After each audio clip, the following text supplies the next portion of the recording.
I'll call to order the Wednesday, June 5th meeting of Narberth Borough Council at 7:31 p.m. Mr. Metrick, could you please call the roll? Mr. Weisgord? Present. Ms. Rickards? Here. Ms. Paniopoulos? Present. Mr. Nixon? Present. Mr. McGreevy? Here. Ms. Devlin Moffett? Present. Mayor Andrea Deutsch? Here. And President Aaron Weaver. Here, thank you. I will pass on comments. Ms. Mayor? I have a few. I just want to acknowledge that we had a very, very nice Memorial Day parade, and I just want to thank John Nardi and the members of the American Legion for putting on an annual tradition that is such a major part of this borough and acknowledges those we've lost during war, and just want to thank Mr. Nardi and the members of the Legion for all their hard work and the continued years of putting on such a wonderful event. As many of you may have noticed, the North Narberth Avenue Bridge is now open, but it's open one way for vehicles traveling northbound, and that's from the south. For those who are directionally challenged, it's from the south side towards the business district. It is open partway southbound only to the point where you can get to the parking lot of the little gym, and then you must turn off and get off the road. Just as a reminder, there are parking spots on the Lower Merion side of the road. To get to those parking spots, I would ask that folks only get to those parking spots from the coming from the south to the business district. Please do not cross the road from the going south to get to those parking spots. Please do not park the wrong way facing the wrong way in traffic. You will get a ticket. Just be careful because it's a new direction and we want everybody to pay attention. There's markings on the ground. If you are a pedestrian or a cyclist, we ask that you use the pedestrian walkways that have been created, and please do not walk in the middle of the road. It's a narrow lane, and we want everybody to be safe. And the next thing is I just want to call up Chief Gallagher and Officer Daniel Dutton for a special recognition ceremony. Thank you, Mayor. Thank you. I appreciate the time. Council, thank you so much. I appreciate the time. One of the things I'd like to do is talk about morale of the police department. There's 4 cornerstones to morale: fairness, training, working conditions, and recognition. Recognition is one of the most important ones to make sure that we maintain a high level of morale and performance in the department. Officer Dutton has been with this department since August 6th of last year in 2018. He's coming up on his 1-year anniversary, and he'll be a Class C officer, and he'll be getting out of probation according to the contract. But the one thing I like to do is I like to recognize Officer Dutton for his efforts with traffic enforcement for the past 6 months. And I'm going to use this month, May, that we just finished up as an example. Officer Dutton alone, and I'll actually give you some more information about his available days. For instance, in the month of May 2019, he was available to us for 16 days. 4 of those 16 days were spent in training, so he was actually on patrol for 12 days in the borough. In those 12 days, Officer Dutton stopped 15 cars, he wrote 14 traffic citations, and he issued 6 warnings. That is incredible from one officer in one borough for one small department, so he's done a tremendous job. One of the biggest parts of our mission is traffic enforcement, traffic safety. Officer Dutton has fulfilled that mission repeatedly, time and time again, since his hire. The last 6 months, he's really excelled in that area, but this past month has been something of noteworthy achievement. And I'd like to take the time to recognize Officer Dutton for keeping everybody in the borough safe with effective traffic enforcement.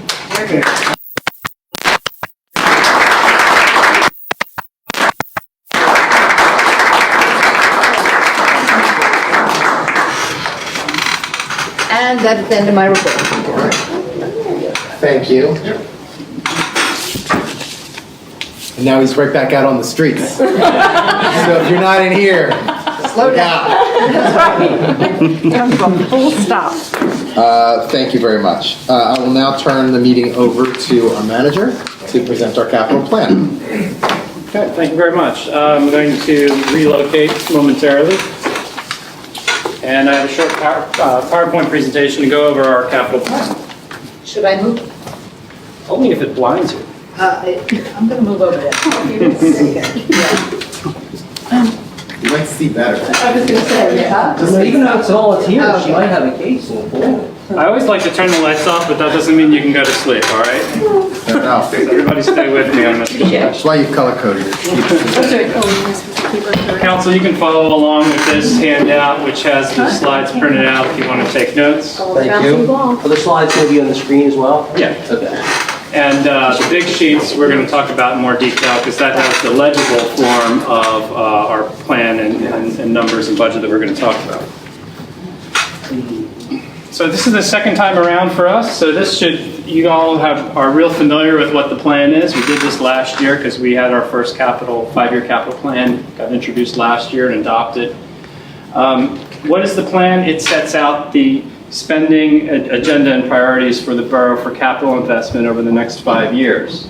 It also says how are we going to pay for it, and there's really no magic to this. There's two ways to pay for it: cash out of your pocket or cash that you get from the bank and have to pay interest on for the loan over a period of time. And Borough Council's role in this process is to stay informed, and it's my responsibility to keep you informed, to stay informed about what's in the plan, what the general costs are going to be. Council has the authority to raise money, to borrow against the borough's general obligations, to monitor the spending going forward. So these are your obligations as council members, as kind of gatekeepers of this planning process and policy setters for this planning process. We're doing a 5-year time horizon, so the ingredients in the capital plan are really simple. It's anything that costs more than $2,500 and it's going to typically last more than a year. It doesn't necessarily have to be physical things you can touch. There's technical systems, asset management systems that could qualify as capital plan items. And we're going to review this annually. And one thing we've learned now that it's 2019 is what capacity do we have as in the borough administration to do the things that the capital plan and budget have authorized us to do. So we have a better understanding of our bandwidth, a word we use a lot, we toss around a lot, but we understand really what we can accomplish in a year's time. And it's not everything the borough needs, obviously. We can think of more things the borough needs in 20 minutes than we can possibly finish in an entire year.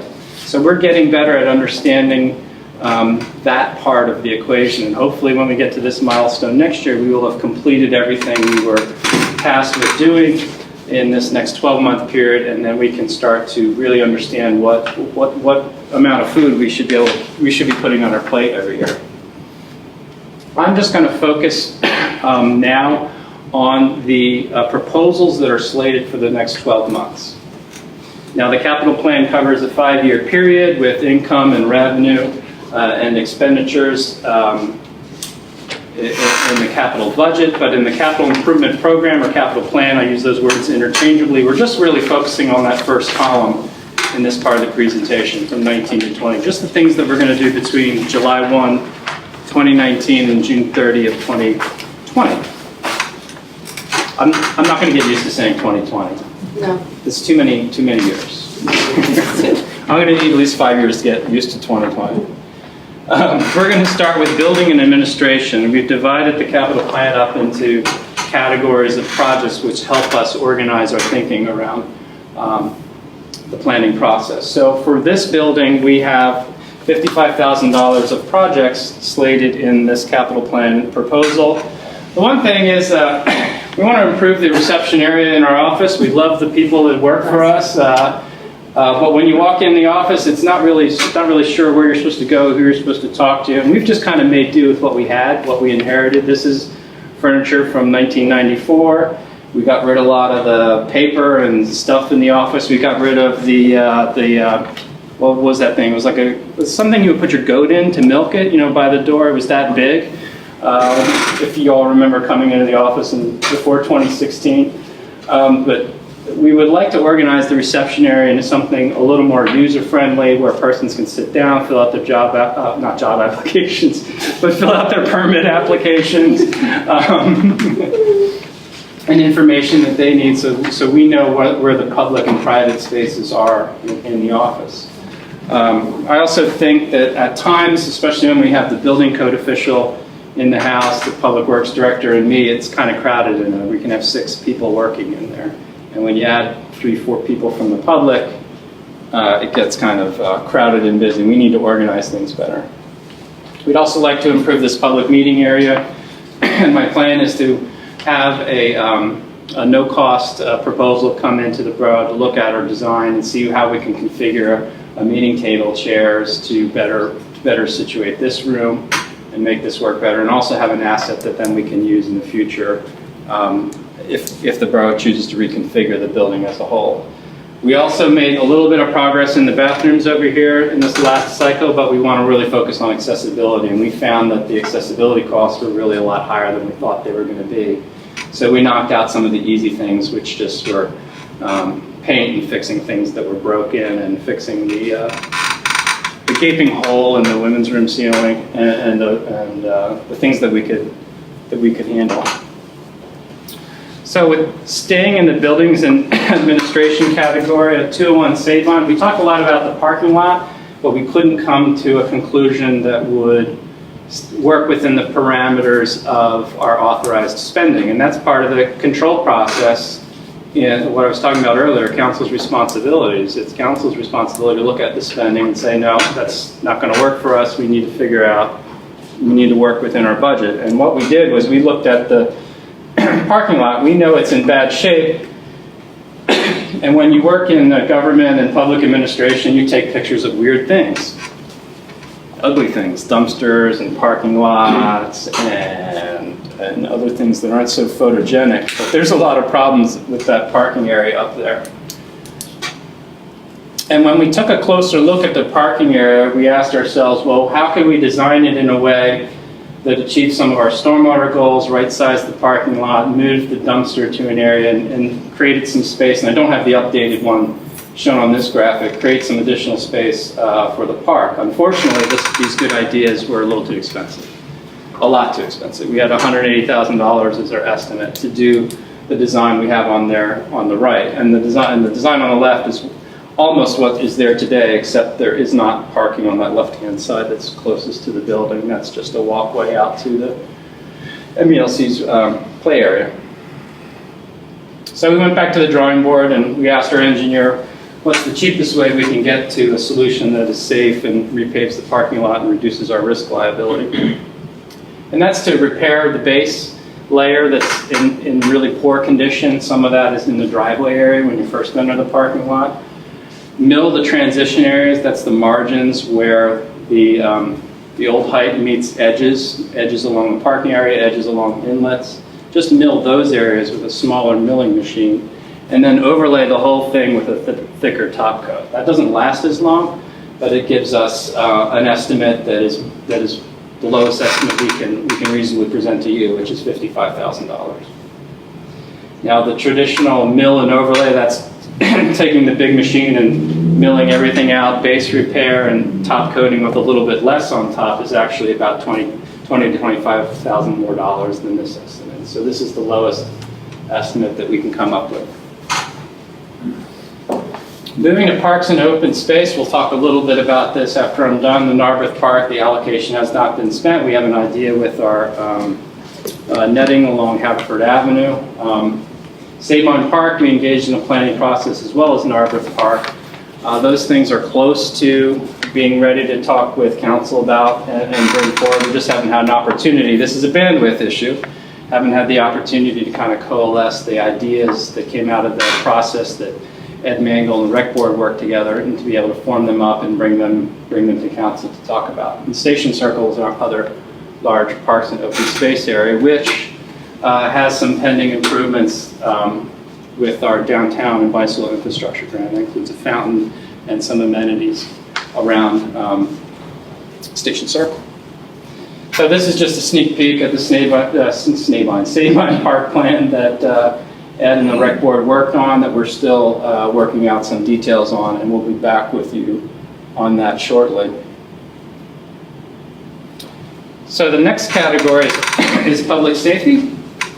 And in the 1920 cycle, we don't have any spending for the Narberth Fire Company, but we do have some proposals for the Narberth Police Department, and to talk about that will be our Chief of Police, John Gallagher. Thanks, Sean. No problem.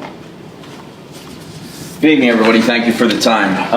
I prepared a spreadsheet for the police department CIP for the next 5 years. Those numbers have already been baked into Sean's plan. Sean and I met extensively about this, and we had our final meeting yesterday. I just wanted to summarize a couple different things that are really important takeaways for the progress of the police department to standardize with other agencies, and that's number one, police fleet, and number two, equipment that we currently have and needs to be updated. I'd like to actually discuss our Charger. Our youngest car is 5 years old. All right, and it's okay. It's in good condition. It operates well. It does not need to be replaced. Both of our Ford sedans, which are older, are also in good condition. They're very well maintained.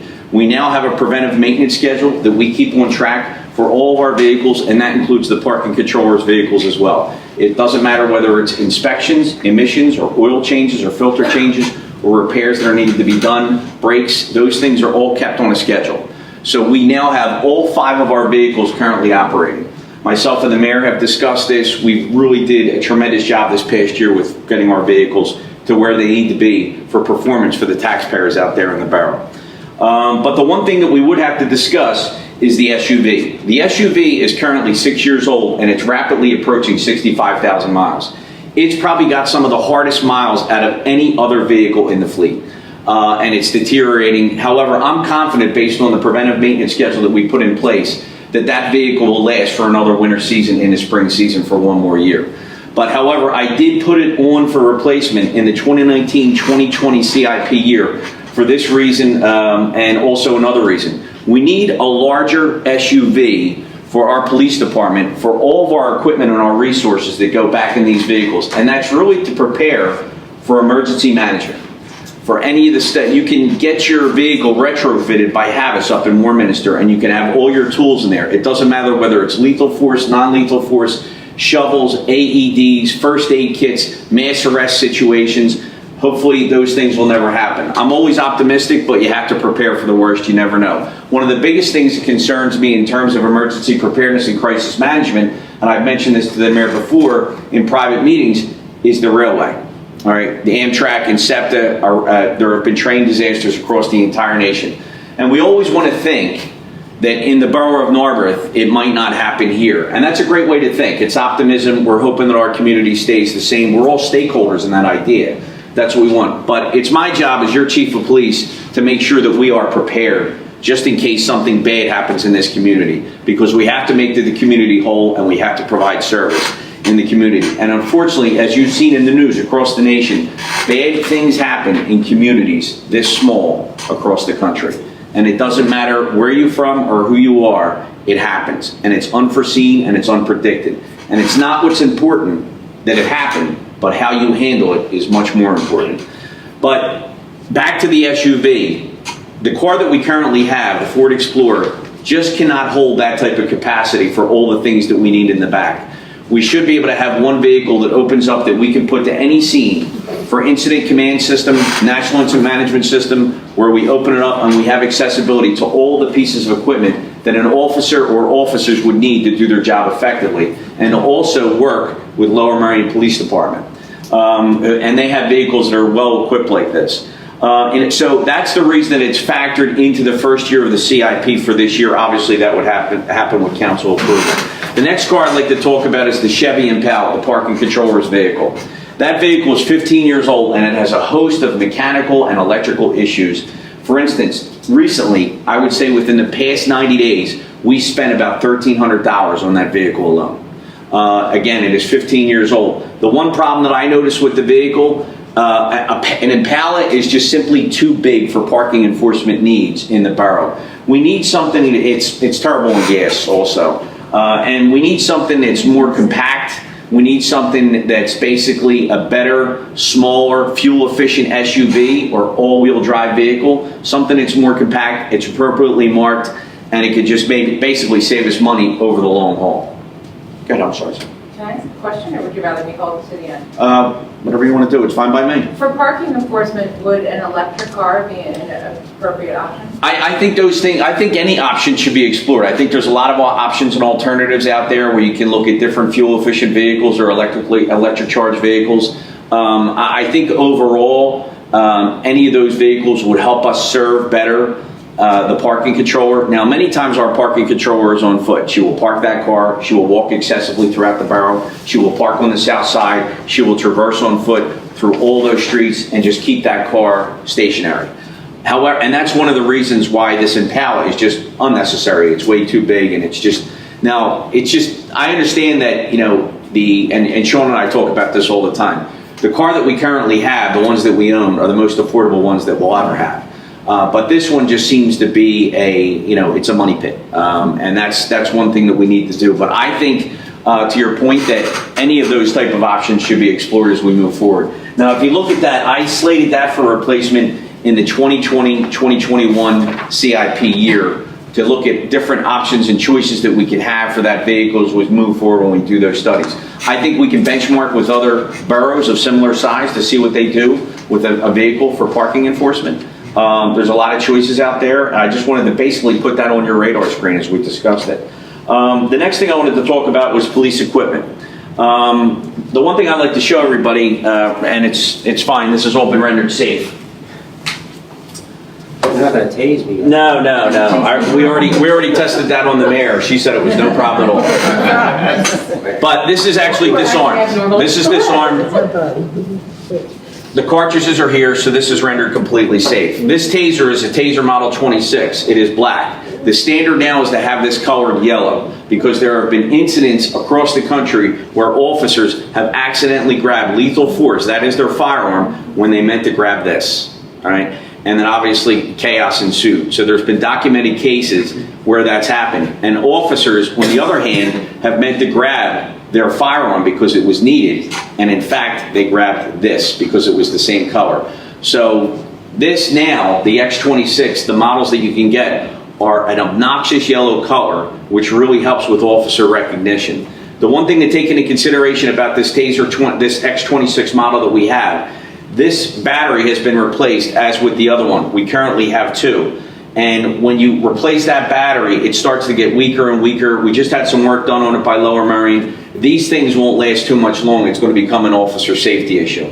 So these things have been marked for replacement for this upcoming CIP year. Now, it is recommended that we get 6, but needed would be 5. I strongly recommend that each officer would have their own taser because it belongs to that officer, it's dated to that officer. In addition to that, there's different models that have a camera, and there's so many different advancements that since this has been purchased that would really help with the police department. But that's just one of the things I wanted to talk about in terms of equipment. Mobile data terminals. As you're all aware, we recently purchased 2 mobile data terminals, computers for lack of a better term, for the marked units. Those 2 MDTs are in great shape. They do not have to be targeted for replacement for a long time.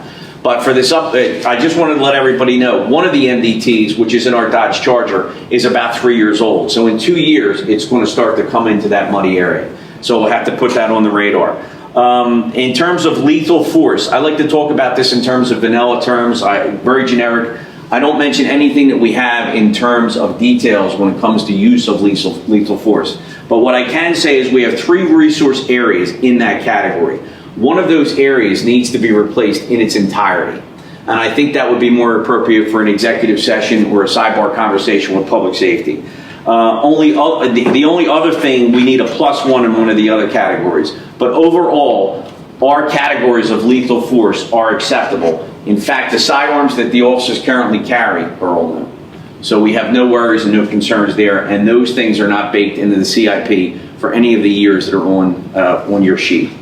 Mobile video recorders, those are the cameras in the vehicles, in your marked vehicles. Recently, as you know, we did an amendment to the CIP for the vest, but slated was a $4,000 expenditure for the CIP for the 18-19 year to get the one MVR replaced. We got that replaced. 2 of the other MVRs will have to be replaced in the future during the lifespan of this 5-year CIP.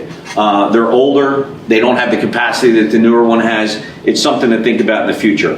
Vest carriers. As you know, we had an amendment to the CIP for the 4 new vest carriers, 4 new vests and 5 new carriers. Now those things are being currently outfitted with patches and names, and I'd like to show everybody what we're doing to change this. Currently, on our vests, our outer carriers, our outer garments, the officer's badge number is not included, okay? Every officer should be able to be identified by his or her name and his or her badge number. That should be on the outermost garment. We currently do not have that. So these patches, which have been specially designed for the Narberth Police Department by our uniform vendor, are now going to be placed on our outer shell carrier. So the officers will be able to be identified by their identifying badge and their name. So I just wanted to make sure that everybody was aware of that. We don't have too many worries in that regard when it comes to vest carriers. The next 2 vests that will need to be replaced will be mine and Officer Dutton's, and that won't be towards the end of the 5-year span. At the very last year, the very last CIP year, we will have to replace those 4 ballistic vests again because they have a lifespan of 5 years. So those are just some of the things I wanted to get a moment of your time to present to you, give it some thought, and you know, I'm here for any questions or any concerns or anything like that if anybody had anything. That's right. Thank you, Chief. So for 23-24, the 57, is that for a 3rd vehicle? That would be the next vehicle that would have to be replaced, Councilman, would probably be the 2010 Ford Crown Victoria. Okay, and so I would like to just put on the table, as we're considering vehicles, if we could think about the electric vehicles, hybrid options that might work for the police. Right. You know, so that as we look long-term at different vehicle purchases. Sure, I understand. As a matter of fact, my understanding right now is Lower Merion recently purchased an electric hybrid or hybrid vehicle. I think it is a ghosted vehicle. It has ghosted decals. I'd like to connect with them and see, you know, what their thought is. The biggest concern that I have with any vehicle is first and foremost, considering Montgomery Avenue and Haverford Avenue and North Wynwood, is we always have to make sure that the officers are safe. Because sometimes when an officer is out there on a car stop, they can take high impact auto accidents to the back from someone who's impaired while they're driving. And that has led to officer deaths and officer impairments and disabilities. So that's the one thing that we always need to make sure that officer safety is first and foremost. It's a paramount concern. So any vehicle that we have to look at, regardless of the fuel source, must be able to take a huge impact to keep police officers safe inside. We'll just add as a point of information. So generally the way police vehicles are purchased is through the Pennsylvania Co-Stars program, where Pennsylvania makes it possible for us to avoid going through a bidding process, which we would normally have to do for this type of purchase, by pre-selecting a list of vehicles. And basically, we will choose from that list. It has already been aggressively negotiated, kind of with state buying power, Yes. right, John? Exactly. And when the time comes, we have one coming up. We can take a look at that list and see what the options are. The other advantage of working with that program is that those vehicles are what the outfitters and detailers are expecting, so that you can sort of say, well, you purchase a vehicle for X, you're going to have to outfit it and detail it for Y, not Y plus Z, which would be for a custom vehicle. Is that correct? That's correct, yeah. And as a matter of fact, Mr. President, just to let you know, that price, that ticket price, that sticker price that we have there on the plan, that is all inclusive. That includes not only the purchase of the vehicle, but our stop at our graphic vendor, our stop at Havas, our vendor up to get it all outfitted with all the equipment that it needs. So that is a comprehensive, all-inclusive price that we included there. We didn't go baseline. We wanted to make sure that we had, you know, enough information in there to provide a good, solid price. And we have some more flexibility with the parking controller vehicle. That's why I asked. I mean, that would be an easy one where we could do it. Well, we haven't seen the CoStar list, so maybe we should. But I'm saying, that's my question. Are we regulated? Do we have to go through the CoStar list for parking enforcement cars? Sean, where's Sean? He left the building. What's the bid limit, the price before we would have to go out to bid for a piece of equipment? It goes up every year, but I think it's around 21,000 right now. So if it was under that, you We could sort do of it. have discretion, and if it's over that. Got it. Now, just to let everybody know, the recent MDT purchase that we made for 2 last year in 2018, we were able to beat the CoStar pricing. we beat that with Patrol PC operating out of Massachusetts. We're going to beat that price. Thank you. I appreciate your time. Thank you for your time and Thank your you. diligence. Thanks, Sean.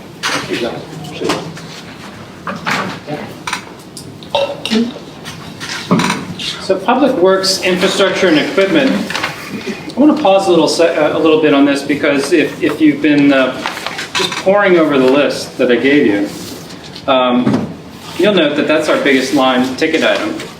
And that's really the truth. We're in charge of the streets, the storm sewers, the sanitary sewers we own. And if you look at the guts of the borough and you add up the present day value of that, it's really our biggest asset when you look at it in aggregate. The stuff of the borough, especially when you include our buildings and our parks in that equation too. So roads and bridges are a big, huge part of that. And if you hadn't heard, we have probably the biggest bridge project ready to come down the pipe in the next 24 to 30 months from begin to completion. And that's the Narberth Avenue Bridge. We're going to see right-of-way acquisition and hopefully construction start in this capital plan cycle and then really start to get heavy in the next capital plan cycle. And although we're getting reimbursed 95 cents on the dollar, 5% of $7.2 million is still a lot of money for the borough. Still a lot of money. That's a lot of work we have to do, a lot of planning we have to do. We have streets that we need to pave and maintain. We got a good head start on the utility work by paving the south side streets, and we're looking at Windsor Avenue more critically before we start to pave it. But we should be paving at about a rate of about a half mile a year if we're going to repave all of the borough streets in time to come back around to start repaving the borough streets again, because the streets should last about 20 years. And that depends on how much you use it, how well you maintain it. They say the Golden Gate Bridge is being continually painted because once they get to the other side of it, they have to go back to the other side and start all over again. It's kind of like that. Our streetlight LED replacement program is something I'm very excited about because it tackles multiple objectives. And it's going to reduce our dependency, our costs and dependency on electric generation by about 50%. Now, we have to pay for the capital costs over this 5-year cycle. But once we get out of this 5-year cycle, then that $45,000 we're spending to finance that conversion goes away. And then we start banking the savings of around $36,000 to $40,000 a year in electricity that we'll get from that switch out. Stormwater is a big, huge component of what we need to be doing as a borough, and not just because the DEP is telling us, it's because that's the right thing to do. And also because they're telling us. And also because they're telling us, and we have 4 years to meet a rather large pollutant load reduction. And we have limited opportunities to do that because we have a mostly built-out borough and we have to get creative with how we do that. But we need to start budgeting and allocating resources to address our stormwater issues. And the capital improvement plan, while it doesn't have anything in that right away for storm system improvements, does have dollars for our North Linwood Avenue project that we're looking at with Narberth Park. We don't have all the parameters figured out about how we're going to phase that, what we're going to address first. But that is a pretty good opportunity for us to install some green stormwater in the borough.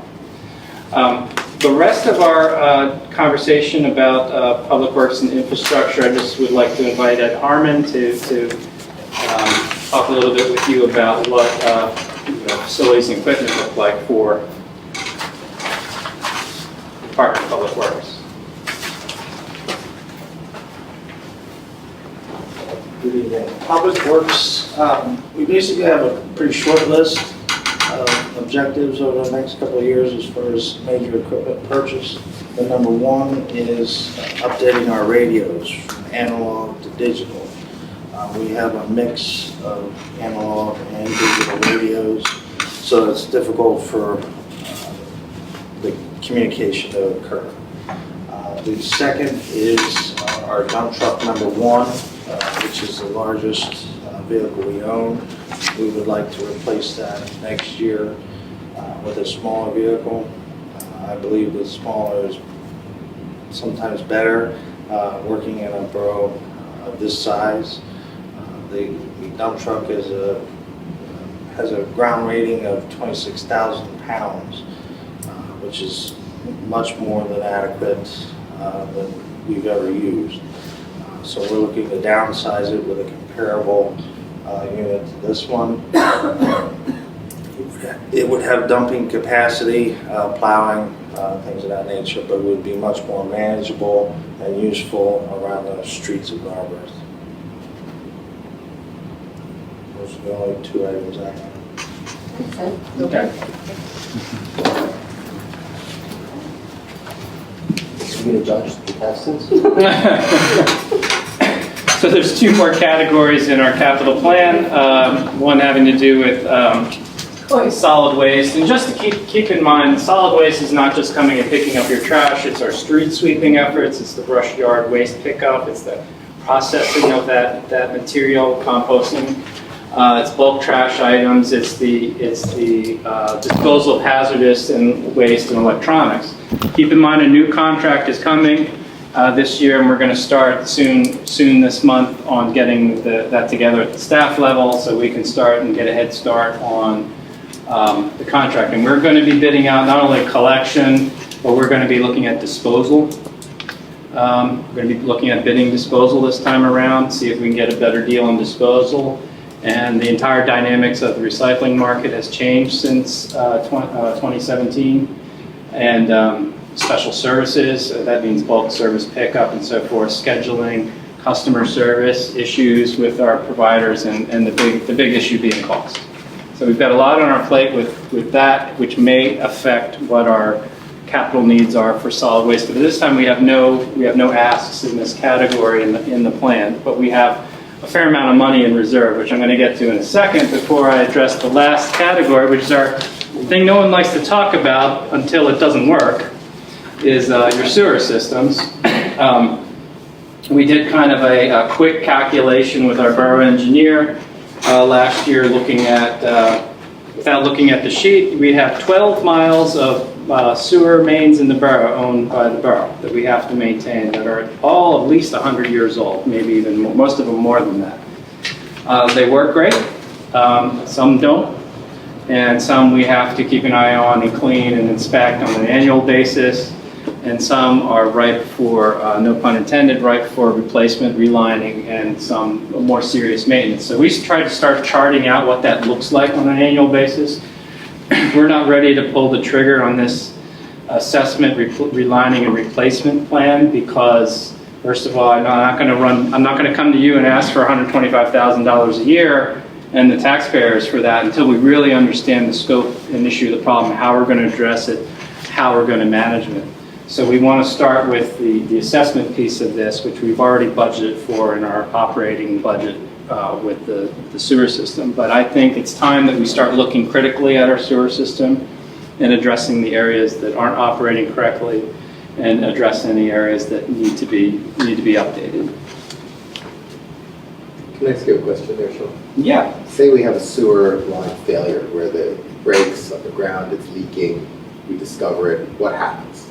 Like why would we want to prevent that from happening? Well, there's sanctions, first of all, and it's a public health issue. Okay. I probably should put the public health issue first, because the reason the sewers were installed in the first place was to get out of, get out of the 18th century in terms of public health issues. But could you talk a little more about the sanctions and what that looks like? I don't know what that means. Yeah, I don't know the specifics of it, but DEP does not like raw sewage being discharged out in the open. It has to be discharged to a location where it can be processed. That can be on your lot. Most of the area in Montgomery County, if you didn't know it, has on-lot sewage systems. It's only the eastern half that has this newfangled sewer collection systems where we send it all to a big plant that processes it. There's different ways to process sewage, but you can't just discharge raw sewage out into it. I thought it might have been on your tenure, but it must have been like a year before you arrived. We had a sewer system failure. Maybe Andrew was on council. I don't recall that specific. Here on Conway. Absolutely. And I mean, public health issues. Yes, was first. Of course, but I think it was 24 hours. There's mandatory reporting to Yes. DEP. And for the 24 hours that it was being actively repaired, I think we incurred a fine of more than $20,000. So that the numbers that you showed very quickly are proactive versus reactive in terms of the cost. That wasn't including the cost of the repair. I was just gonna say, which was also a please understand, five-figure right? number, so. So I talked a little bit extra about Narberth Avenue Bridge, and I'm sorry, this is the bad news part of the evening. We got the report from the engineer about the cost of the vertical shielding. It could be anywhere from $125,000 to $200,000. That's money that we don't get state reimbursement aid to help out with. That's a thing we have to do because parts of the bridge are falling off onto the train tracks below. And just keep in mind, and not that it makes you feel any better, a quarter to a third of that cost is going directly to Amtrak just for the crews that have to be there to watch you do the work and to monitor train traffic on the tracks. Yes. So now we're starting with right-of-way acquisition, and then we have a construction bill coming for this bridge. This is going to create some cash flow issues for the borough that we haven't wrapped our heads around yet. How do you pay the contractor who just gives you $1 million bill? And you're not going to get reimbursement from the state until 60 days for that $1 million bill you just get. So that's what Matt's going to figure out. No, that's what Matt and I are both going to figure out. Oh, look, Matt has a letter of resignation. This is no doubt the biggest thing that we're going to do public infrastructure, civil engineering wise in the borough, and it's coming. It's going to get here real soon. So just to summarize everything, and then we're going to talk a little bit about money, and I'll be done. Our cash balance in the capital fund is okay, good, not great. We've been banking utility contributions since 2017. That's 2 years worth of pretty big contributions. However, we allocated a big chunk of that to pay off some debt early so to create some breathing room in our operating budget for this year so that we could hold the line on taxes. So just be aware that our cash fund balance is lower than it should have been or could have been, but because we made a decision with the operating budget. And that's how the operating budget and the capital budgets are kind of linked together. We have very large projects coming in the next 24 to 30 months. The roof at 2179, we had our pre-bid meeting this morning. It was well attended. We had lots of people walking around up on the roof looking at it. We will have our bid opening next week. We'll see what we get. I already mentioned the bridge and the bad news, and we don't have enough cash on hand, if that's not obvious at this point, to pay for our various projects even over the next 24 months. So we are looking at some borrowing, and I have a request for some offer sheet from our bond counsel out. It's in the wild. He's looking at lenders, and he's coming back to us with some varied proposals. But I'm thinking we're targeting probably a principal amount of $1 million over 20 years. We can vary the length of term, the amount of principal to balance our financing costs, annual financing costs. And I'll show you what that looks like in a second. You're not able to read this unless you're a bird of prey. The capital fund, I color-coded this one. This is the fund sheet. The way it's structured is the capital fund is for unrestricted purchasing in the borough. The other funds are restricted. Fire equipment is a special purpose fund for fire equipment.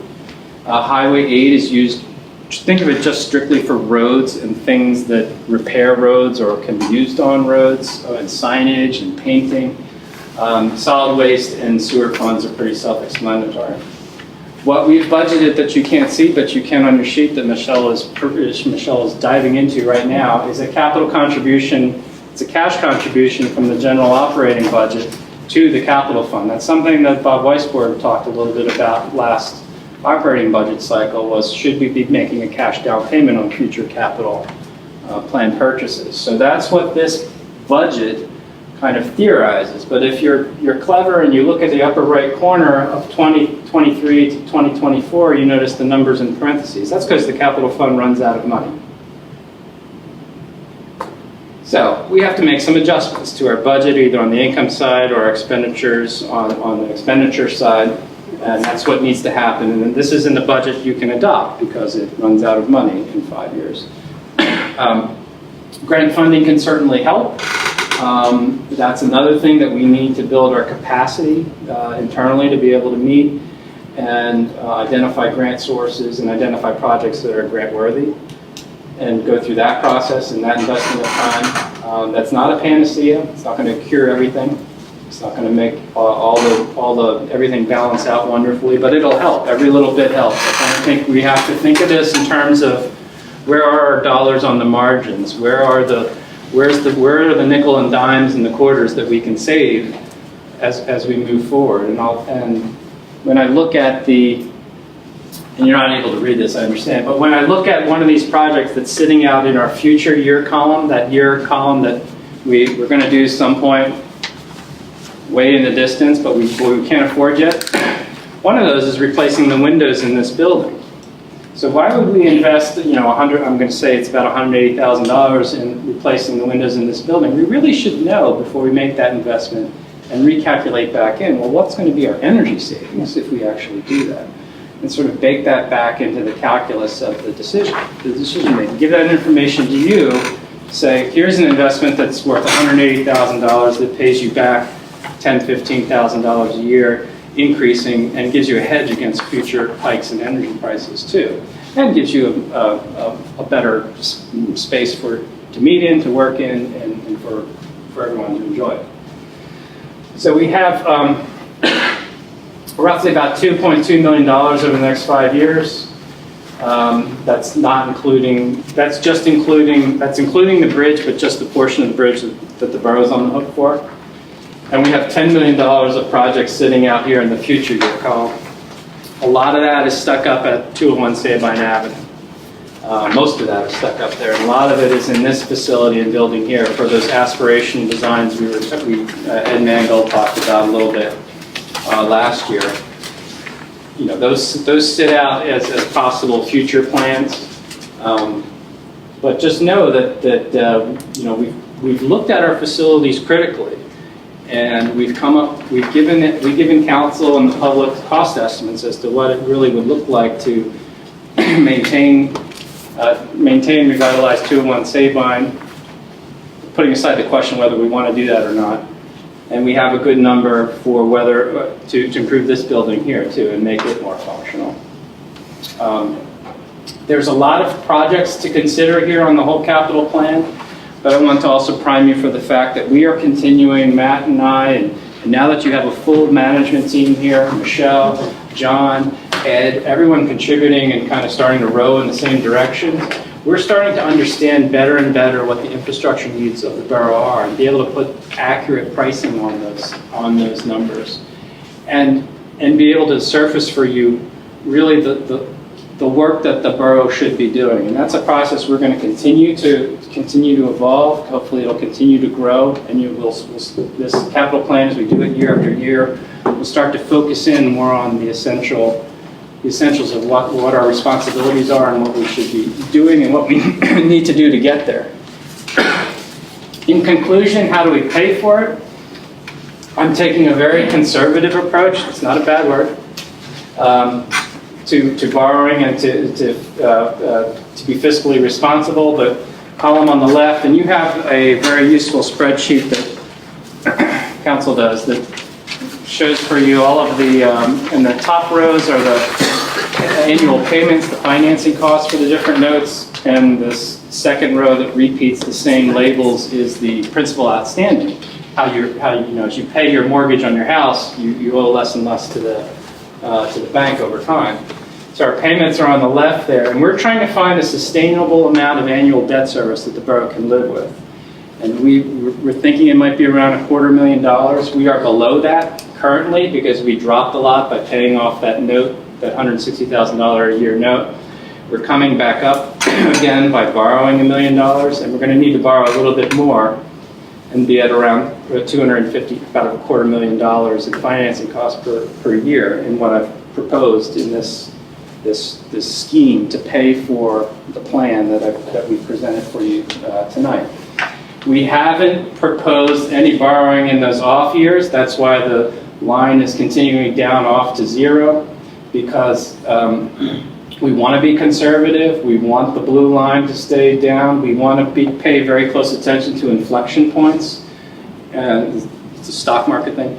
When your payments are going to go above a long-year trend, that indicates a shift. And you're seeing a shift in 2021 where the annual payments are going against the downward trend. So that's a flag to you to say, hey, stop putting more. You can't, in a wood stove, you can't just keep filling it up with wood. It'll eventually, the iron will melt and change shape, and then you have a real bad problem in your living room. So we need to pay attention to how much we load up our debt service, and we need to live within our means. So the reason I do the budget and the plan together in 2 linked spreadsheets is we're constantly going back and forth and saying, oh, well, we got this much money. Oh, we really can't afford that. We got to push that off in this column because we got to come back over here and make sure that at the end of 5 years we still have some cash in the piggy bank.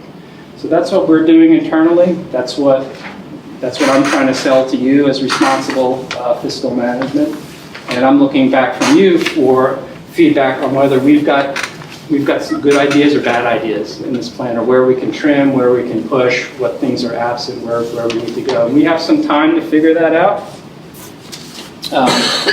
There are going to be public meetings between now and the business meeting in July, committee meetings and borough council meetings. I'm going to just blow right through this. And for the public's information, what I've talked about tonight, the presentation and the documentation, will be on our website in our plan, report, and presentation section. It's also searchable by the label we'll be using. And that's all I have for this evening on this topic. So thank you for your attention. I appreciate it. That was a long presentation. Thank you. Thank you. Sean? Thank you, Sean. Thank you, team. The whole management team.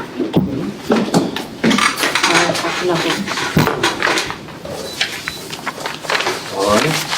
Council members, any questions? You're digesting.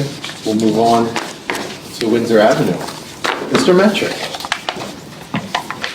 Yeah, thank you very much. Well, we have what we're hoping to do tonight is we've invited our traffic engineer, John Urich, who's here with us tonight to go over the results of the public meeting we had in February and to talk a little bit about what our next steps are with Windsor Avenue. So at this point, if you're ready, John.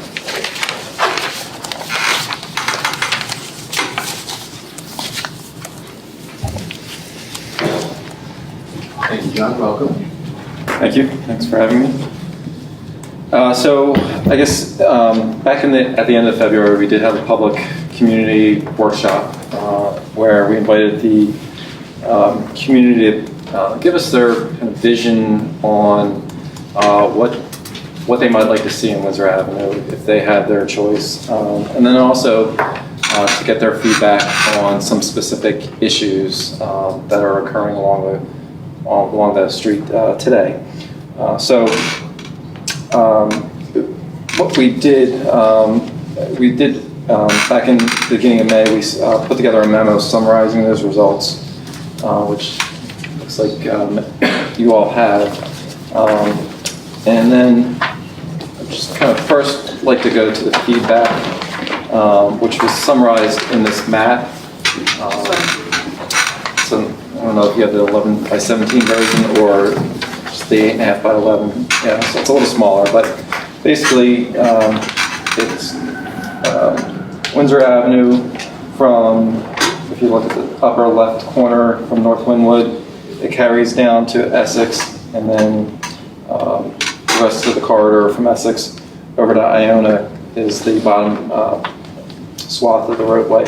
And basically what we did was we plotted all the specific comments we heard so we can get a visual of where the issues and problems are occurring, what they are. We try to categorize them. Are they parking? Are they pedestrian? Are they just overall safety concerns? Are they issues with stop signs? Because we did get a lot of feedback specifically on stop signs, where they were, people rolling through them or not being able to see them. So that's what this summary is. And I think regardless of whatever we do along Windsor Avenue, whether we put in bike lanes, change parking, change directions, I think in general we can address these, we need to address these issues with whatever design we move forward with. So that's something I think we can do easily but efficiently, and whatever design we do propose, we will try to accommodate all those issues. So in terms of kind of what the public had in their mind for the vision of Windsor Avenue, we did kind of present them with a limited number of choices. We had 4 choices, and those choices we were just trying to kind of gather kind of where the community's mind was in terms of what the road could look like. We weren't proposing a specific design. It was just kind of what is their priority, what is their vision. And so there were 4 different scenarios. One was to prioritize bicycle mobility, and basically that showed a cross-section that did have a two-way bike lane, as well as a travel lane in one direction. So Windsor Avenue, under this scenario, was contemplated as being one way through the entire length, and then 1 lane of on-street parking. So that was just kind of a general illustration. Whether it happens that we need to do bike lanes on both sides of the road, that can all vary as we move forward. But that was the first scenario. The next scenario was prioritizing parking. So with that scenario, we would maintain parking on both sides of the road. Right now, as you know, traveling down Windsor Avenue, there is parking on both sides throughout most of the corridor, but there's a travel lane throughout most of it, and that gets very tight. It's hard to maneuver. Often you have to pull over between parking spaces when they're available in order for traffic to get through. So under this scenario, again, we would look to convert Windsor Avenue to one way. The next scenario was trying to prioritize both parking and bicycles. So we would maintain the parking on both sides, traffic converted to one way, as well as installing a shared bike lane in one direction. We wouldn't be able to accommodate a 2-lane multi-directional bike lane under this scenario. And then the last scenario was prioritizing traffic flow, and in that we would maintain 2-way traffic throughout the length of the corridor, and because of the width of the road, we would only be able to maintain parking on one side of the road. And then bicycles could be accommodated within the travel lanes, but they wouldn't have their separate facility. So those are the 4 scenarios, and again, like I said before, we were just trying to kind of gauge the community's interest in and see what they would like to see out of Windsor Avenue. The total of, the meeting was well attended for those council members that were there or anybody in the public. We did meet in the large room across the hall. We had about 62 people vote on those 4 scenarios. I think we had more people in attendance. It was pretty well attended. There weren't too many empty seats left. But out of the 62 people that did vote, scenario 3, which was prioritizing bicycle mobility, that received 40% of the votes, or 25. And then the next scenario was prioritizing the traffic flow, which had 19 votes, or 30% of the votes. So those were kind of the 2 that rose to the top. Prioritizing the bicycle and the parking combined, that only received 6 votes, or 10% of the votes. And prioritizing parking was just above that with 20% of the votes, or 12. So that's kind of how the voting panned out. Now, that was 62 people in the community. that showed up and decided to cast a vote that night. It's not everybody in the community, but it was, like I said, it's a snapshot. It gives us some idea of ways to move forward. So before I maybe talk about the next steps, does anybody have any questions on the memo or what I just talked about? Where do the people and the green space fit in to the plans? So you talk about wheels, like bikes and cars, but where are the pedestrians with crosswalks and sidewalks and curb cutouts? Yeah, as I explained that night, those really would be worked into any scenario as best we can. Crosswalks, we can accommodate that in any scenario. It might be a curb bump out in one scenario, but it might need to be enhanced pavement markings or raised crosswalk in another. So crosswalks and stormwater would be something that, or pedestrians, would be something that we would incorporate into anything. These are kind of more larger impact and change the character of the roadway scenarios or improvements.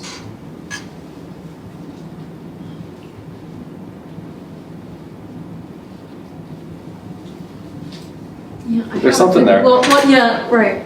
So we changed the direction of Windsor, which I'm neither for or against in this particular moment. But, at one point we counted 19 cars out here waiting to get through the tunnel, with another 21 coming from Wynwood Road. I think my concern is, what's the impact on Haverford and on Wynwood? And getting under that tunnel, and I think that that's a piece that probably should be included in any conversation we would have in this particular corridor to change direction of any road. I absolutely agree. That That would be the part of the next step. Yeah, okay, thanks. So maybe that's where we go. That's a good segue. I have a question about Sure. the prioritized parking of bicycles, which did not receive many votes. And there's a scenario, sort of, as you said, these scenarios are not they're not specific plans, but the scenario presented visually shows parking on both sides of the road and a bike lane internal, between traffic and parking. Is there ever, on a road of this size, is there ever a possibility of using something like diagonal parking to increase parking capacity rather than parking on both sides of the roads, which I suspect anybody looking at that who wants to prioritize bicycle safety would look at that and go, man, not so great. Like riding your bike next to parked cars is a difficult thing. But are there other ways to prioritize parking along with bicycle safety? So you had a single bicycle lane, but you could still increase some parking capacity. Yeah, with the angle parking, you need the length of the parking stall, obviously, so that's going to stick out from the curb, again, on an angle, so you have that length, and then you have a certain amount of backup space that's required, and I don't know that offhand, for them to move out, and then you have your travel lane. So technically, it's not supposed to be parking stall length travel lane. There's supposed to be a little bit of area to maneuver, and then if we were to add a bicycle lane in there, that would be another 5 feet. So it's not clear that the road is wide enough for us. Yeah, I'm not sure it is. Okay, I can look at that though, for sure. That's an easier way to ask the question. Yeah. Thank you. I'll look at it though, to be sure. Thank you.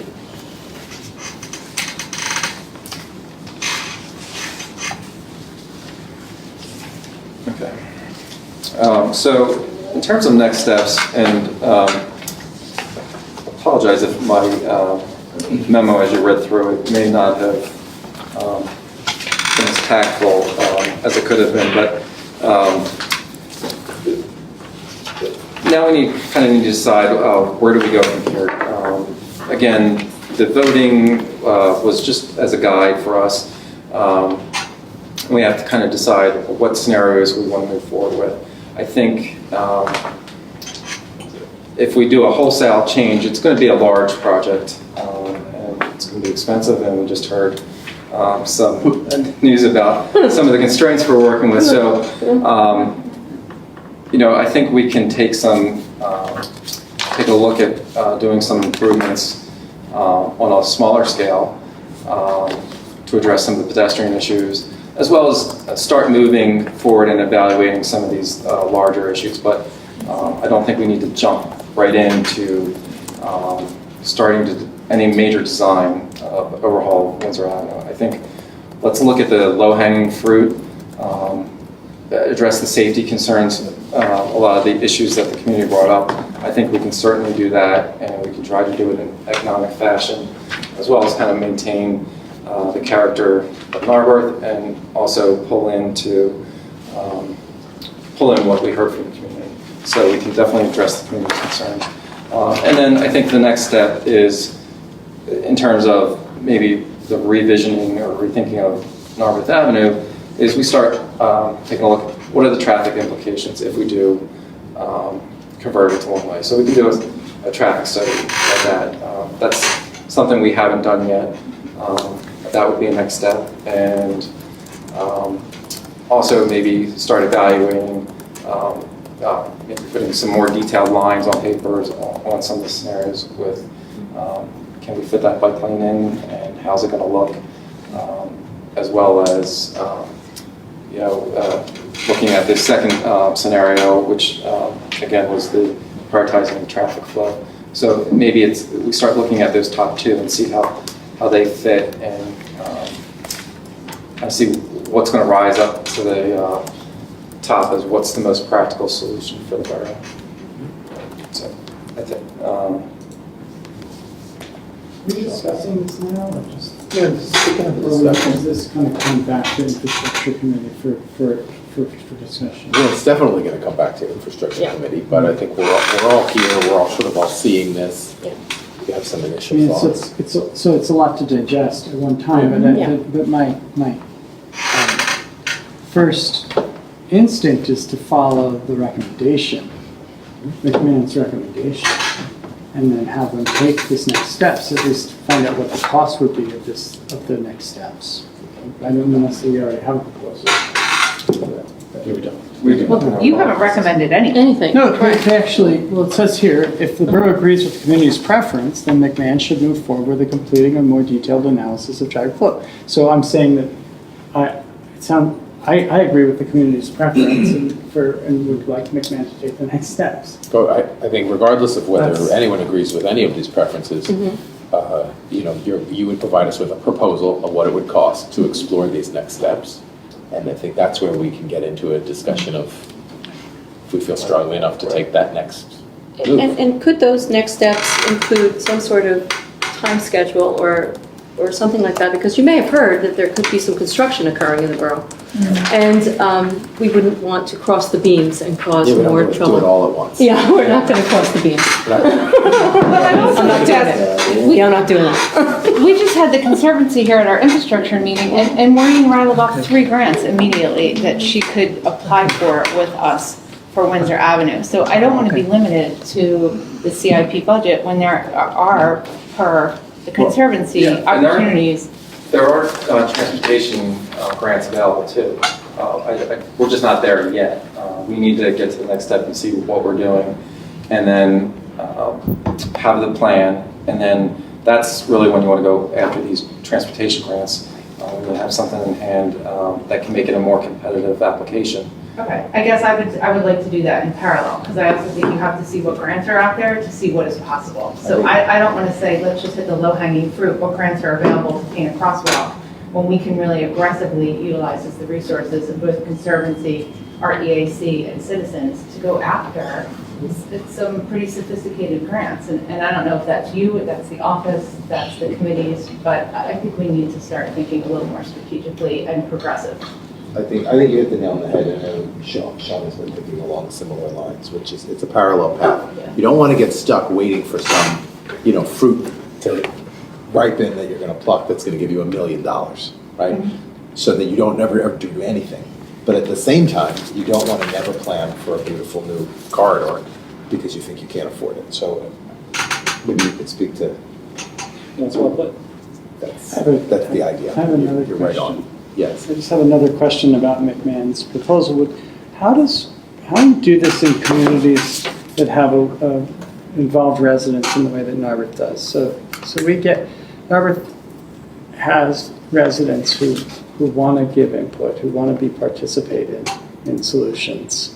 and who probably need to be interviewed to understand what their specific needs are. So there's a large biking community, there's a large group of interested people who want to be able to park their cars, pedestrians who want to be mobile and safe. And we do see solutions come from professionals and third-party consultants that where it seems like maybe the residents have never been talked with. And I realize these preferences come from resident input, but when it comes down to actually exploring scenarios and the impacts of scenarios, how do you engage residents? Well, we can do it through the entire process. Every project's different. So I would say for something like Windsor Avenue, we did have the initial community meeting that did give us good feedback. I would say the next step would be for us to maybe start taking a look at, like we said, some of the traffic impacts, and maybe start putting some lines on the plans, and maybe the top choice or the top two choices, whatever council decides. And then at that point, when we get a little further, we can take it to the community and say, this is what we found so far based on your initial impact, and tell us more. Are we going in the right direction? Are we missing something? I think we do that all the time in different communities. We can have specific stakeholder meetings if there's a certain group that we need to meet with, or certain property owners. We can meet with the fire department, because obviously traffic flow would be a key issue for them, emergency response. The business community, we can have a meeting with them. How might traffic flow changes affect their business, or maybe they have a concern about it, and maybe we have an answer for it. So we can do that before we get down to the end of the road and say, this is our recommendation. So that brings the community on board. Just to follow on, do you have any experience with whether or not public meetings work better, say, than task force design? Because there's going to be participation sometimes if you do it with the task force the way they did the downtown project, and they redesigned the downtown entirely. It was like one group of stakeholders followed the project from beginning to end, all the way through. I've noticed when we do it with the public process model, the public participation model, you could have any random group of people, everyone from public, which is appropriate because you want to open up the presentation to everyone. But what's your experience? What works better in terms of? Again, it really depends on the community and the people that you have. If you have a good task force that's kind of involved and collaborates throughout the process, that's usually the best. But sometimes, if it's not the right people, it can kind of make things spin a little bit. But eventually we get through it. So I think if you have the right task force set up from the beginning, I think that's a good approach. And then you can bring the larger public in at appropriate points. And then also, we've had some success with online engagement as well, reaching out to the larger public. I know you guys did a survey when you did the parking survey, or parking study. We've done some other projects in other communities where we're getting into the online community. We did a small parking study, just McMahon Associates. We didn't team with Nelson Nygaard, who did your parking study with us. But we just did that on our own, and I think we had about a dozen people show up for the community meeting, and we had like 16 times more people involved in the online survey. So they were seeing what was going on. They were providing great feedback, something that, if those people didn't show up at the community meeting, we would have missed. And it was information that just looking at the data wouldn't have told us. So that's also becoming more and more popular. People can participate when it's convenient to them. They don't have to make a meeting. So what I just wanted to add to that, and that's a really good question, so you're getting to my point. So some of what I didn't get there was that some of our neighbors would use these lanes in their wheelchairs, and that they might not be able to be available for a task force. And so it might be like a combination. And I think, clearly he's the expert about what's working best. And I think we have to have that conversation probably in the committee. Our neighbors who are wheelchair bound have been engaged in the process behind the keyboard in a lot of my experience of these kinds of things that are happening. So I think I like the idea of the task force and having people follow it all the way through, but I wouldn't want to just limit it to that because some folks just physically can't do it. And real quick, along terms of the online engagement, right now there's a survey open for Phoenixville's walkability study. I think it's Phoenix, if you go to MindMixer, or if you Google MindMixer Phoenixville, or Walk Phoenixville, sorry, you should be able to get to the MindMixer online survey site. If you want to check it out, it's an example of some of the things we can do with this survey. We're not taking advantage of everything, but for the most part, it's how we can use it. So, if I could maybe summarize, and then if there's another opinion that hasn't been expressed, that we have time to do that. I'm hearing that we'd like to see a proposal for sort of the next steps as described, and we can sort of see whether we'd like to proceed. And the other is, we are sure that a major change like this, which at whatever form it takes, is going to require significant repeated community touch points to make sure that we are on track and we have buy-in from the larger community rather than sort of just the opinion of the 7 of us. So that's what I'm hearing. I think, this is a helpful first step to see that, okay, people in the community clearly prioritize things other than just cars. But I think we need to go a little bolder and more comprehensive before we can do the next step. So for example, it's my understanding when TPD was commissioned by the county, they really took a complete streets approach and looked at how are you connecting bike paths, how are you looking at design trails, right? So we're right in the middle of the Bike Monco plan, we're right in the middle of the Bal Kenwood plan. I just would like a broader education and approach to help inform how we look at not just our kind of siloed Windsor Avenue corridor. I guess I'm looking for a little more than just this. How's it fit? Just regionally, how's it fit? What does it look like in a 30,000 foot view? Absolutely, right. The question I was going to ask ties into that, I think, a little bit, was just if there are specific grant sources that we have in our minds that we're not, when we say there are transportation grants out there, that could mean a lot of things. That could mean, state level highway grant, that's not, but there must be some, the appropriate source for a borough of this size, is it a county level, state level? And I guess my question is, when we're looking at grant sources, is there a particular orientation or kind of a philosophy that is like, at this time and for the foreseeable future, likely to be dominant and expected, so that we should be sort of, if we want to obtain grant funding, we should be sort of guiding our thinking in those directions so that we have the possibility of obtaining grant funding. That's how we'll look at our study and our plans. That's what we do typically for our communities. And right now, I would say PennDOT has a multimodal grant, multimodal transportation fund grant, and Commonwealth Finance Authority has the same. A very similar program. They're annual. There are other federally funded grants as well, CMAQ, Congestion Mitigation Air Quality Grant. When you start going to the federal grants, you start having to deal with federal regulations. It gets a little bit more cumbersome and a little bit more expensive. So typically we try to target the state grants. So multimodal grant basically just means not just cars, right? Right. It would be a great fit for. How does that differ from what's called complete streets? Is there really a distinction, or are these just words? It's kind of all in the same pot. One is what you discuss in a transportation meeting, and the other is when you're running for office. Yeah. We are considered an official federal transportation hub because we have a train and a bus that come together at one stop, which is what qualifies us. Cindy, can I ask you a question? But no Because I had roundabout. seen a previous map of Bike Monco and the connection points.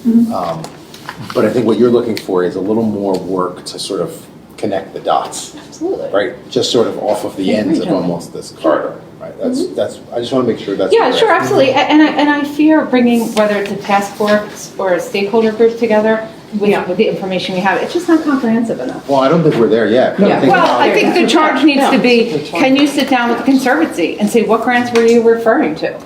Let's look at what grants are available locally with stormwater, with multimodal, with ADA. Have you come back to us again with something a little more comprehensive before we gather community together? Yeah, I didn't take Bob's suggestion Yeah. as something we were ready to do, but. Right. No, Yeah, no, yeah, I know. I was simply asking, in his experience, what's a better way to engage What's a better way to most do it, people in right. public, so we get the Okay. community's input back if we're gonna go down this road. Why don't we make sure we have input from the community? So Absolutely. my four takeaways right now are getting, we're gonna wanna get a lot of community input. We're gonna look for a next steps proposal. We're asking that proposal include a little more information about connecting the dots, especially regarding bikeability, and a little more maybe specifics about current grants that are available out there, so we can sort of gauge how likely is this and how much grant money might be available, right? Michelle, you're just sort of a vague sense. Yeah. You can't promise this because you're not To the the grant, disperser. Right. Just gonna know But just what just as just kind of one example of what you're describing. So when it comes to the bike lane, right now there's a buffer area, say, in this scheme. But if that's the kind of thing that's being funded, or if it's more of a protected lane, or Right. what kind of bike options are you seeing get funded? This could be. Or are there funds that would be more for greening, so that there was a single bike lane and there was a green strip in between? Stormwater. Yeah, stormwater strip, right, absolutely. Are those, is that something that we're going to be looking at and thinking about at this point in time, or is it too big picture? I mean, if we're going to do it, we may as well think through the options. If we can look at that for sure. Yeah. The other, one thing I did think of Funding. regarding community engagement, there's kind of certain communities throughout the country have started doing what's called tactical urbanism. And what they actually do is and go out and they'll take a street block and they'll temporarily install these recommendations, maybe with some paint or planners or something like that. And they'll keep it open for a day or two and test it out and see how the community likes it. So that's another option that I think might work in a community like Harvard. So kind of feels like art. Yeah, it's almost like you may have a known tactical urbanist in this room. I won't say anything. I won't say any names. All right, thank you. As long as there's a place for the ice cream truck, Yeah, it's not very. We'll move to Finance and Administration. Cindy? Okay,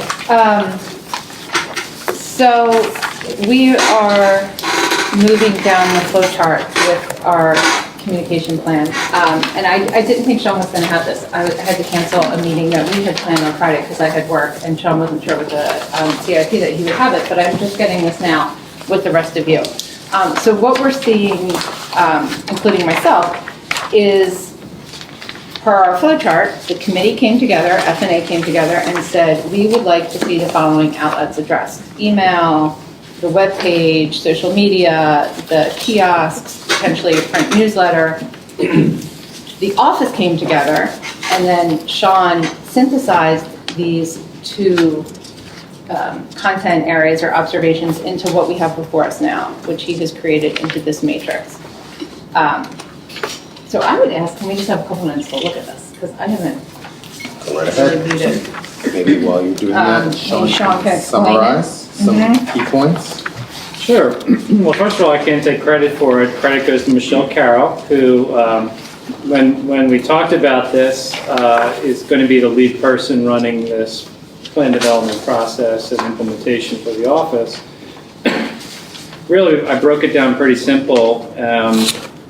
The columns are the outlets, and the rows are the types of information, categories of information that get pushed out. And by populating the cells in the matrix, we get an idea of what kinds of information goes out on what media, and start to get a sense of what kinds of things we communicate and how we communicate what kinds of things. Clearly, things that need written explanation that you would want to read and pore over and look at if you had nothing to do on a Thursday night will be better served to be in print newsletter. Things that are more durable, you want to know how the residential parking permit program works. Let's write out, let's write out the details in writing, and then that sits in some durable asset like a newsletter that hopefully doesn't get in the recycling bin right away. So we're starting to categorize things into the right outlets, and we talked a little bit about, at the end of the page, about what these outlets are and who would do what, and asked for some feedback from staff. And Matt and Ed had a lot of great ideas, but Michelle went first, so all of her ideas actually, it was all covered.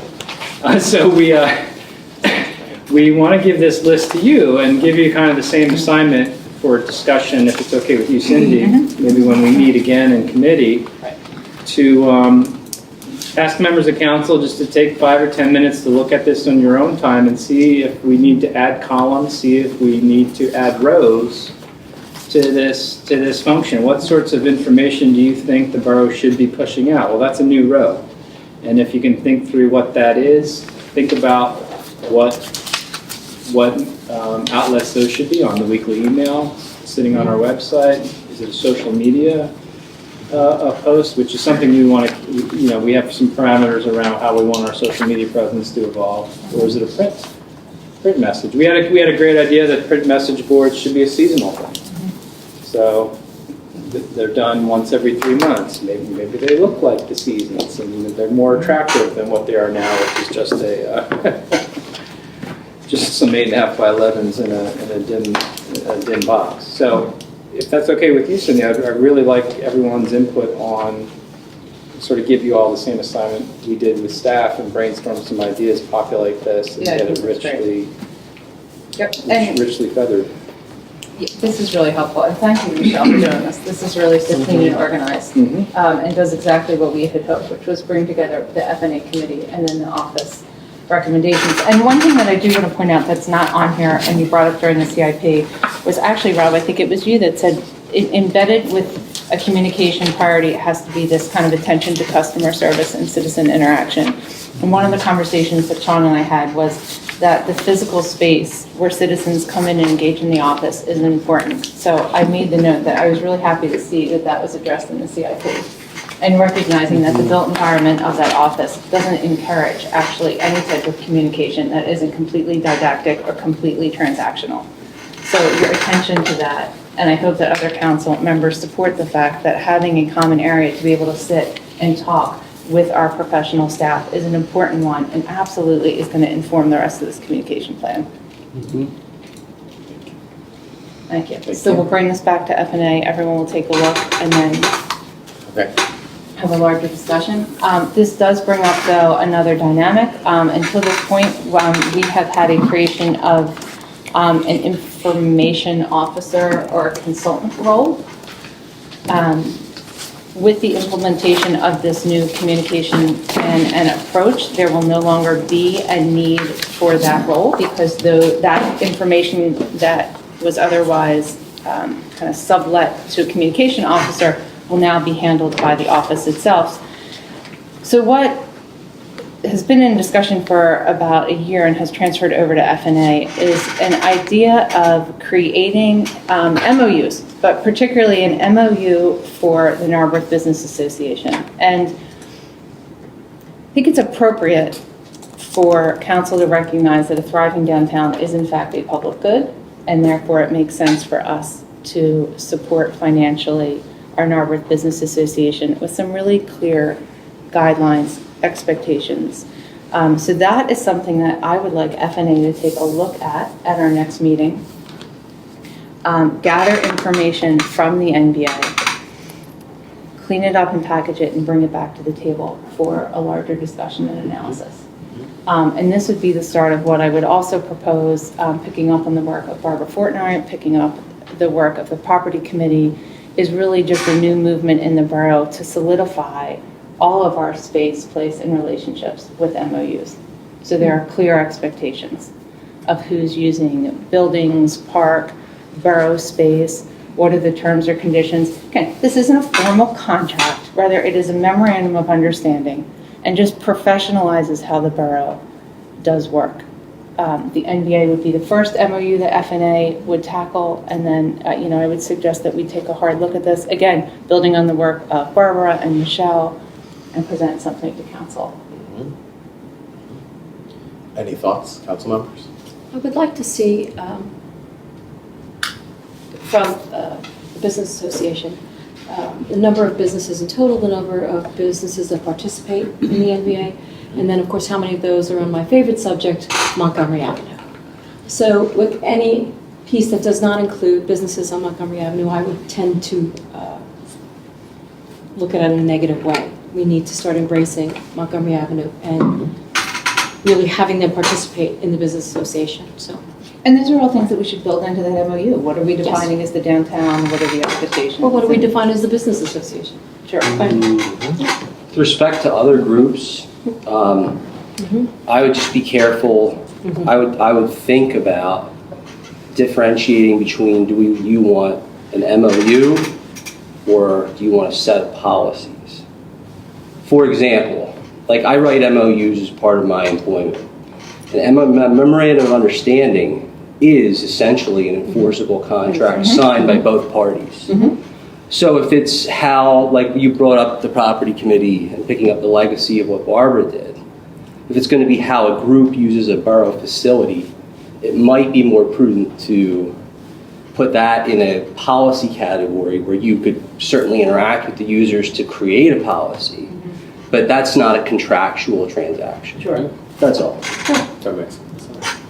And I think this is so complex, and there's going to be so many differences. Are we talking about east-west wing of the library? Are we talking about somebody coming in for a once-a-month meeting?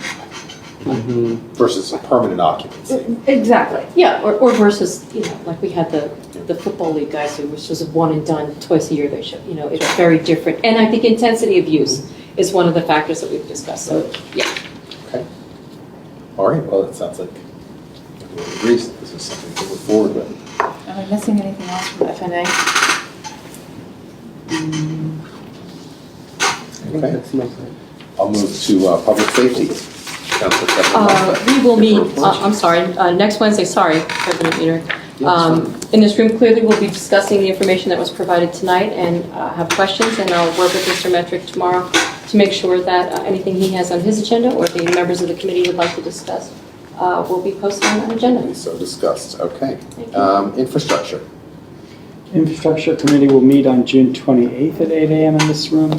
On our May meeting, we met with the Executive Director of the Lower Conservancy, Maureen McGeehan, as well as the 3 members of the Environmental Advisory Council and the borough staff. And we had a very productive conversation about how the borough can work in partnership with the Lower Merion Conservancy and the EAC in beginning to monitor and measure stormwater, our stormwater management.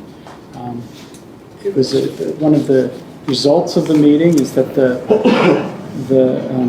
Conservancy is going to be drafting a letter of invitation to residents, and it's kind of a resident education initiative that can be given to our neighbors to explain how they can get a free assessment of their own property and how to discharge stormwater that's coming either into your gutters and onto your roof, how you actually can have that be discharged on your property, or if it's coming out of your sump pumps, possibly ways that you can then retain that and discharge it through the ground on your own property. There's a lot of willingness on the part of the EAC to help distribute and get out the word about to neighbors who might be having issues and concerns about stormwater management on their own private property. In addition, Mr. Metrick described at length how the borough is responding to the Department of Environmental Protection's required stormwater plan, and that's ongoing and being reviewed.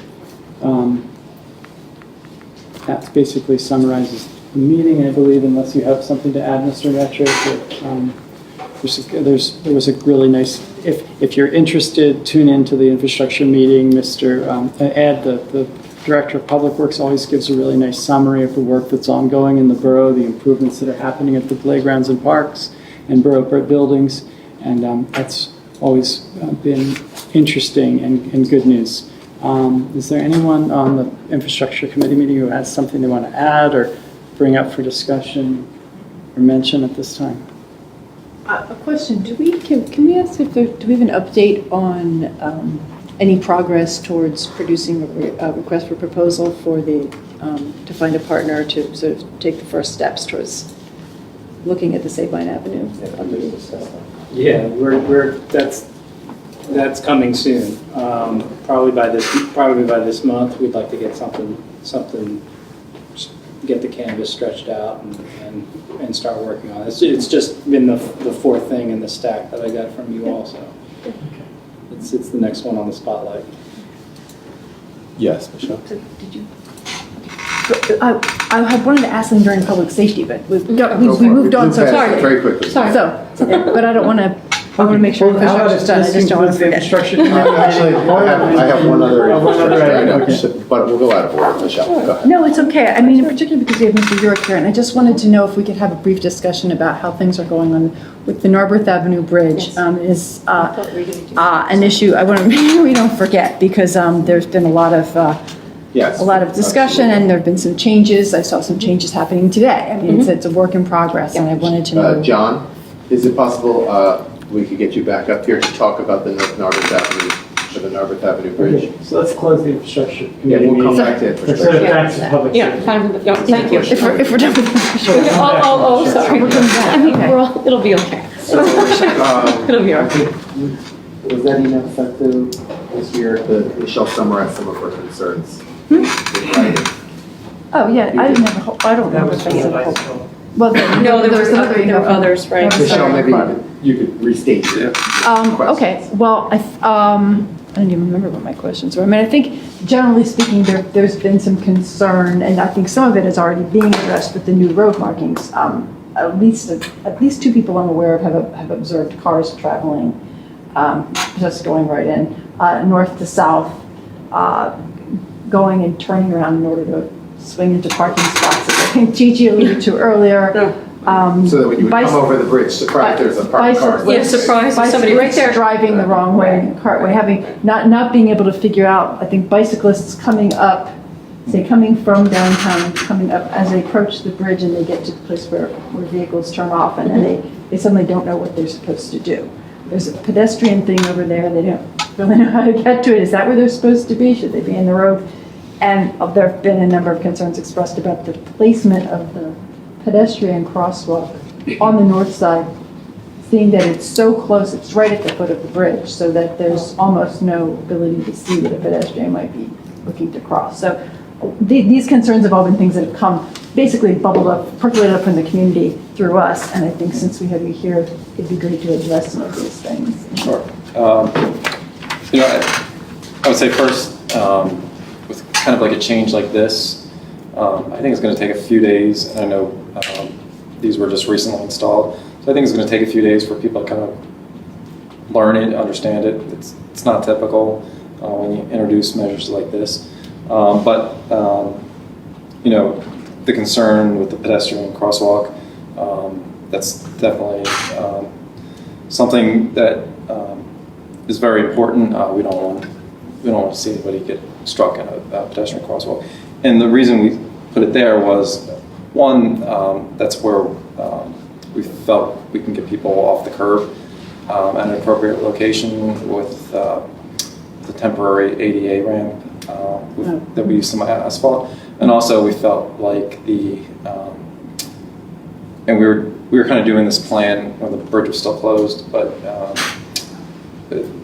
there were sight lines for people, because if you start moving down the hill too far, as you come up the hill, you might not see them until later. So you kind of have to, it's kind of an iterative process, depending on the crest of the curve and everything else that's going on with the roadway. It's something we can definitely remeasure now that it's been installed. But Wait, if you move it down the hill, I was confused, on the north side we're talking about? Yes. Yeah, if you bring it down the hill, then. Potentially, depending on the way the crest curve is, Okay. it doesn't always help to move away from the crest. Sometimes it does, but sometimes it's good to be towards the top of it. Then, as the vehicles are coming over the crest, if it's not too severe, they can start seeing the vehicle before they come over the top of the curve. So it's a little difficult to explain in words, but. Can I just add to that? Because I've observed standing in the pedestrian section of the bridge, noticing cars coming. On the side, like crossing? Yeah, right. I'm standing as a pedestrian on the bridge, and I see a car coming into the business district, and I also see a pedestrian crossing from Little Gym over to the pedestrian walk. And the pedestrian, I've actually waved pedestrians to stop because the car is coming. They you know. So I do see that as a dangerous crosswalk for pedestrians. I mean, I've witnessed it myself, but I wonder if it could be moved down the hill. We can look, and also the concern is that just because the crosswalk's down further, people are going to most likely take the shortest path, so it might be coming up the sidewalk to the very end and cross over. So we have to take that into consideration as well. As long as it's not a clearly unsafe condition, I think it would be good to mark it so that, as much as possible, so motorists are aware of it. So. All right, Bob. We've noticed that when the bridge was closed to vehicles, bicyclists were able to go in both directions, pedestrians were able to go in both directions, and now the vehicles are in one direction. And I've just noticed that the bicyclists are sometimes still using the bridge kind of counterflow to the traffic. And I'm wondering if you had considered putting the pedestrian walkway on the west side of the bridge and having the flow of traffic on the east side of the, which is where you kind of expect inbound traffic to be flowing. And so, and then that way bicyclists can flow the countercurrent, but in the protected pedestrian walkway. Yeah. We were actually out there after it was closed before all these measures got in place, and it was such a nice atmosphere, like people walking across the bridge, people biking both directions. It felt like something in Europe or almost, but I was like, man, people are not going to like any changes to this, but. Socialism, what? To get back to your question, though, we did look at putting the pedestrian on both sides. We did look at both ways, and we had decided to move it onto the current side for a couple of reasons. Again, the crosswalks, and we were hoping that as people were coming up from northbound Narberth Avenue, that the shift would kind of be like a traffic calming shift, like a chicane. Yeah. And we can bring it back. Okay. So that was one idea. How effective it is. Hopefully, it's being somewhat effective in that regard. I've gotten some feedback that the pedestrian lane is pretty narrow. And especially we have people with cargo bikes and double wide strollers. They're struggling a little bit to get through the pedestrian area. Is there a way to widen that a little bit? Yeah, I think safely. Yeah, we have limited space across the bridge. Right. We have about 18 feet. So what we had originally called for was a 4-foot wide pedestrian area. I don't know if there's ability to shift it a foot or not at this point. Foot. Right now it's at 4'6". Okay, 4.5 feet. Okay, so you're almost at the 5-foot recommended minimum sidewalk width. And the other question is there a way to slow traffic on the bridge so that you minimize any chance of an accident, so that can we reduce the speed limit on the bridge to say 10 miles an hour? Or or even those signs that say 7.5 miles an hour. And just so that people go very slowly over the bridge. Yeah, we could look at posting a reduced speed limit. I don't know if that'll be as effective as something physical, but Okay. Is there a reason that the travel lane can't be narrowed even further to sort of promote a sense of claustrophobia and slowing people down? Yeah. At 2 feet. Yeah. it's pretty tight up against all that, all the barriers.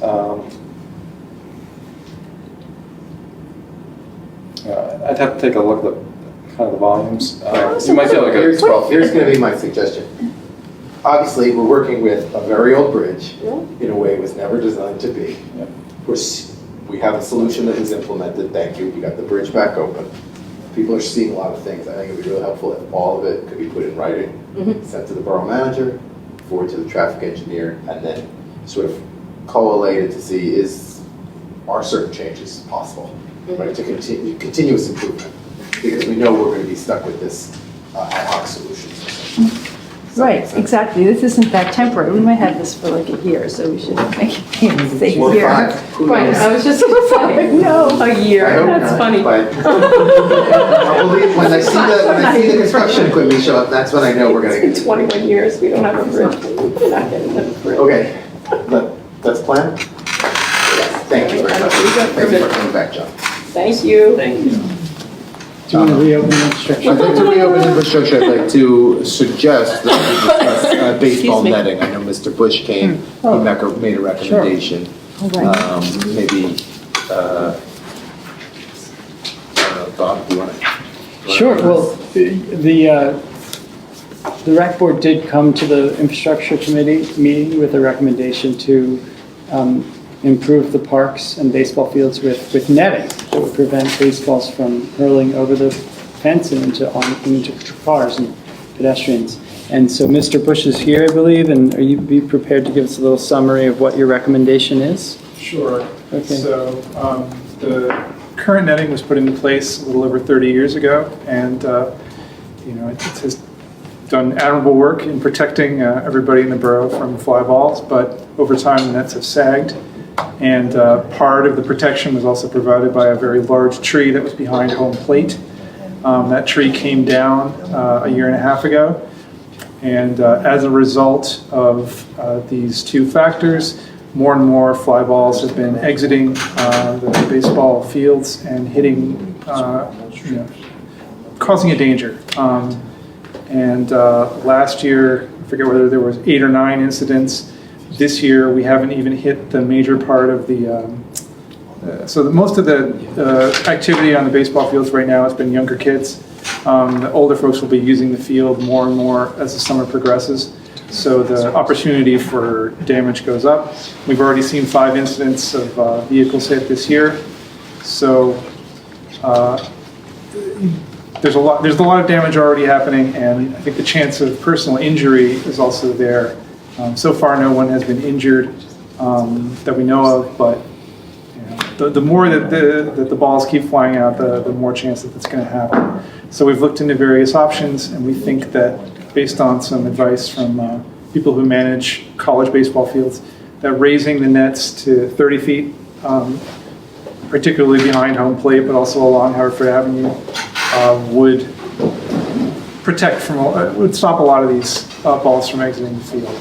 The current height, originally it was 22 feet. They've sagged and been damaged. So this would represent raising the height as well as sort of protecting the crucial area behind home plate. So we've talked about this in Rec Board over several years, and we've made this recommendation before, but now with the capital process, we think it's our recommendation that this be the spending priority for Narberth Park for this year, and we believe that it fits within the budget allocated for Narberth Park for this year under the capital improvements. So. Okay, so just a summary. Thank you so much. Thank you so much for the information, for the study you did, and for providing us with really a good summary of why it's a critical need.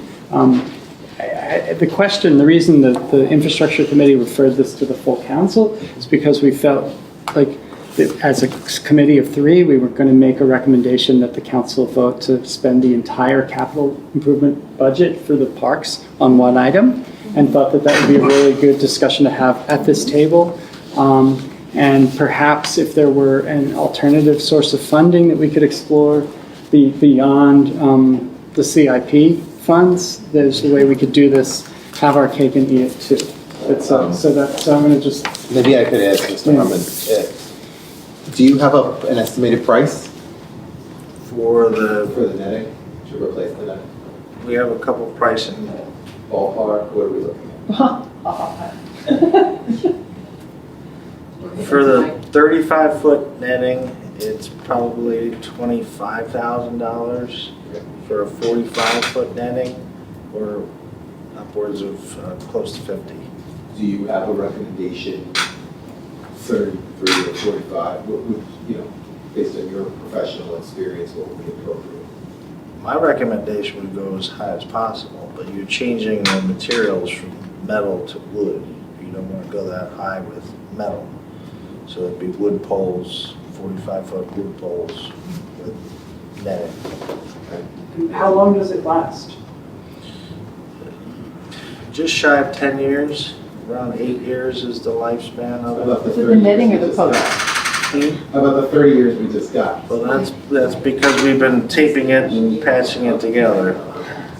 Okay. Other questions? Yes, of course, there are questions. And we understand that these are public parks. We want everyone to use the parks as much as they can. But there are 2 questions, I think, currently. I don't know if Mr. Bush or who can answer the question. My question is, how many games are played per season by people who can hit the ball over the 35-foot net? And also, of those teams that are able to hit it over the net, how many are from outside the borough? So we do know that there's like a Delaware League that plays, but I don't know who else plays. Do you know what I mean? Yeah. I don't have any sense of... This season, there are 4 kind of older teams that are using Narberth as their home field. There's several that are sponsored by the Legion, and I forget what the adult team. We have a semi-pro team that plays here too. Sure.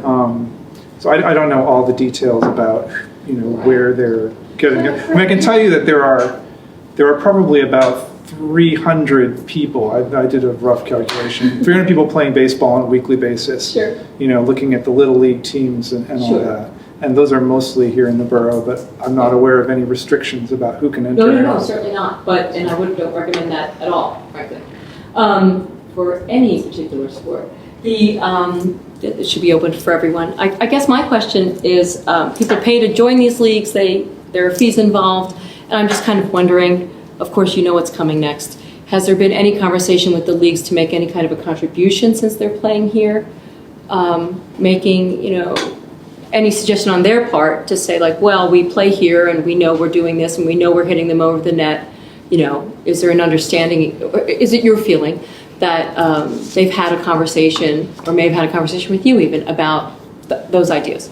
Well, I mean, I can tell you right now, they're paying out of pocket for any damage that they're incurring. So right now, the money is coming from user fees and is being used to pay off damage that is being caused by the baseball, which I think is not an ideal scenario. I mean, that's not, I think it's long term, it would be better to have no damage at all and, just to save the money.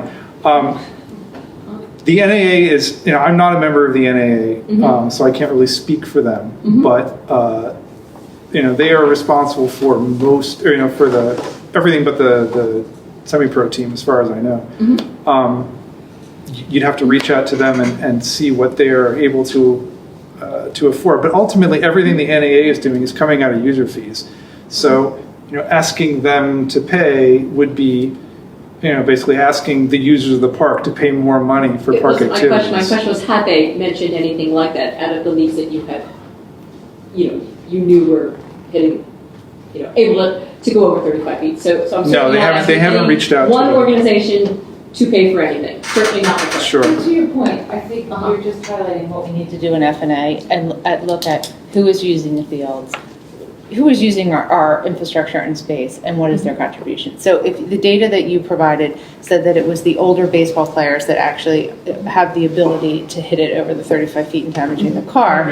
So if you're telling me there's 4 adult leagues, one of which is semi, then therefore, per your data, that would suggest that those are the folks that are actually causing the damage. And I think as a borough, we need to take a look at how that money, where those Then what's usage the fees are insurance of going. like 2 of the organizations that are on our field, right? So we don't even know. I mean, we don't know that. So like, there's some larger questions. There might be a small revenue stream could finance the whole thing. Sure. A small annual revenue stream could finance the whole thing. I mean, if they're currently paying $3,000 or $5,000 a year in damages, and they Right, could pay well, towards the financing. to my of point, the- Bob, thank you. could do that. Yeah, no, I You saw got that. ahead. Let me ask for one the more rest. question to Ed. Say the council were to approve this expenditure, what would be the turnaround time for it to be, the installation to be completed? It would not happen until this fall at the earliest. Every vendor that I've spoken with, who has given us proposals, they're both. So the earliest it would be this fall. So basically not this season, and that's just a message to us on council. There's no, if we act today, it's the fall. If we act next month, It's the fall. If you act in September, it's the fall. Right. Before, well, we have until spring, until the season starts Right, again, right? sure. No one's playing baseball in December, so. But I wouldn't wait till the end of the year. No, I understand that. We understand what you're saying. Just sort of prioritizing, We got like, do we it. have to make a decision tonight, or we Yeah, no, can think really, about this a little bit. seriously, when would be the ideal, I mean, if we wanted to make sure that we were doing this before spring baseball season, what would be the ideal time to reach back out to the vendor? By the end of the summer. By the end of the summer, okay. Okay. And so, thank you, Fred, for that email. So we're gonna put some signage up? I mean, if I was walking by a baseball field, I would assume that the netting was in good shape. And a car is one thing, someone's head is another. I mean, do we wanna put like a watch for? Well, I mean, I don't think balls? anybody's assuming somebody's going to hit it 30, you know what I mean? People are able to hit it over what we've got. Right. I think that's a bigger issue than saying like the netting might be in bad shape. It's better to say like, be alert. Caution or something? Right. I would direct that question to John Walker. Yeah, I think you're right. Right. All right. Could I just, Cindy, why don't you send an email to Joe? Well, I I don't think have it's thought on illegal. that. I'm not worried about like, are you gonna get hit in the head No, and sue us? I'm worried about, should we let people No, know, I think- hey, heads I up? think it's information. I think you should ask John Walker. All right. Could I maybe suggest we ask the, I think it's a better question for our insurance Yeah. experts than John. They'll do it, they'll answer it for free. And they won't charge us. That's the answer. Thank you, Sean. Could I just share 2 thoughts on the baseball concept? I mean, I don't know, I don't have I don't think, obviously, we're not reaching an opinion tonight, so I guess 2 things come to mind. Pardon me. One thing that would make me lean against the concept of using the CIP money from last year for this purpose alone is that there was no like written intent, but when we all talked about the CIP last year, I think it was $18,000 was allocated with the intent of actually going through a tangible, like, I don't, say what you will, a park bench, playground equipment, whatever. Right, the sun Something shield to for actually the make sand. Right, exactly. Narberth Right. Park Right. nicer for the people who use it Right. 365 days a year. On the other hand, I mean, we have a baseball field. Some balls go out.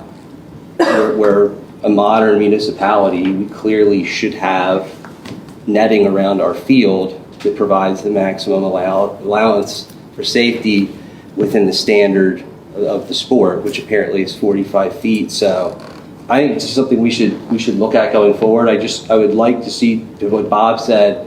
If there's a way we could, I don't know, like explore different funding vehicles so we don't have to necessarily cut off the little investment in our parks that we apportioned I last see what you're year. saying. I'd just like to talk I about see what you're it. saying. No, I think, yeah. If there's some validity there, absolutely. I So if you agree take with the CIP money that was allocated for, fiscal year 19 and add to that what's allocated for fiscal year 20 for the Narberth Park, then what do we have? Do we have like?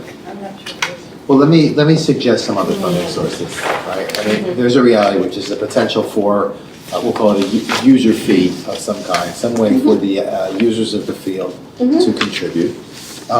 We have our capital improvement plans, that's our money. This is a capital improvement, which means we could go to the NIDA and see if they would Good. consider it. That's a good idea.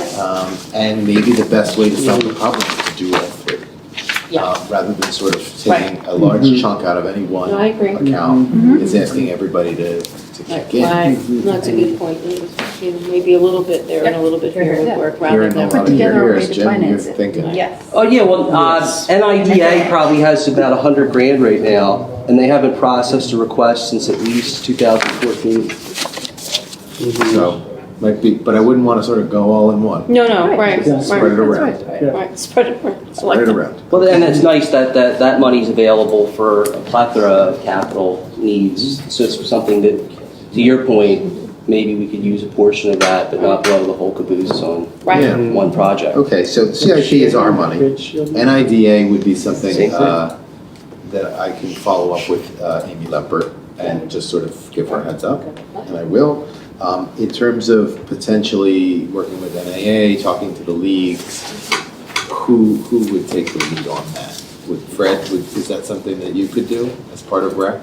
Sure, I mean, the members of NAA, or some of the board members of NAA Yeah. are in the rec board, so I could bring it up on this meeting. Feel it out? Yeah, so who should they're gonna talk to who? Who am I directing to, Sean, or to I think you're gonna have a conversation with them about what they would? what they could contribute, and then we can have a conversation. Okay. Thank you. All right, let me just make a note.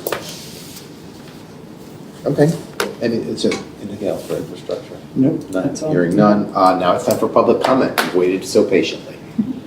Starting in the front, I'll start in the front. Ms. Bezak, do you have something? I do. Sorry, I just gotta pull it up. Oh, you normally start in the back, so you threw Yeah, I it. flipped. I wasn't ready. All right, let me spin this. There we go. Okay. So, Kimberly Bezak, 237 Dudley speaking tonight on behalf of Narberth Cycling Club, which, as you know, started in April of 2017. Now we have almost 400 members.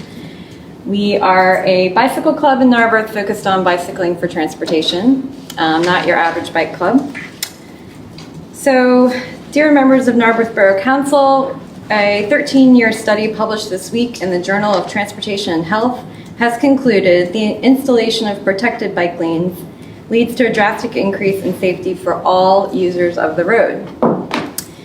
Today, we urge you to move forward with the development and implementation of meaningful action-oriented steps to enhance the safety and well-being of all residents in our community, regardless of the mode of transportation they choose to use. As a first step, we strongly encourage Council to secure the appropriate funding to match the bike grant that we were just awarded from Montgomery County for Montco 2040, and to establish a timeline for implementation. Secondly, we implore you to truly think big and to support the installation of protected bicycle lanes as part of the ongoing Windsor Avenue redesign project. Lastly, we ask that you prioritize exploring strategies for incorporating people-first infrastructure as you prepare to initiate the borough-wide roadway audit and repaving. In studying these issues and experiencing firsthand the challenges and barriers of navigating our community via bicycle and on foot, we are convinced prioritizing funding and installation of protected infrastructure will be of great benefit to all residents and businesses in terms of economics, livability, and safety. Other municipalities, large and small, across the U.S. that have successfully installed protected bike infrastructure have shown over and over again successful outcomes. They've increased safety, reduced accidents for all road users, improving walkability for pedestrians, increasing storefront sales, promoting more biking, less driving, more cars, more go concepts, and really creating opportunities for your community to truly cater for that 8 to 80 concept. My daughter is going to be 8 next year. I want her to be able to bike downtown with friends and get a slice of pizza or bike to the library. Right now, I don't feel comfortable with that. Livability in Narberth will not reach its fullest potential without asking, how do we think big and moving bold ideas forward? Let's seamlessly link our residential areas to downtown and Montgomery, Montgomery, business, destination, and other destinations in our community, our train station, our parks, and let's create opportunities for all ages, all abilities to navigate our community. We can't talk about aging in place without talking about where bikes fit in. So I really urge you to give your time and attention to tackling this issue in a comprehensive and thoughtful manner. Thank you. Thank you very much. All right, there's no one else in the front row. Ma'am. Okay, Could you just say your name and address? Okay, my name is Kate Pfeiffer. I live at 322 Iona Avenue. Thank you. Michael, can you stand up? 'Cause it's really both of us. Yeah, Michael Guerin, Katie Pfeiffer.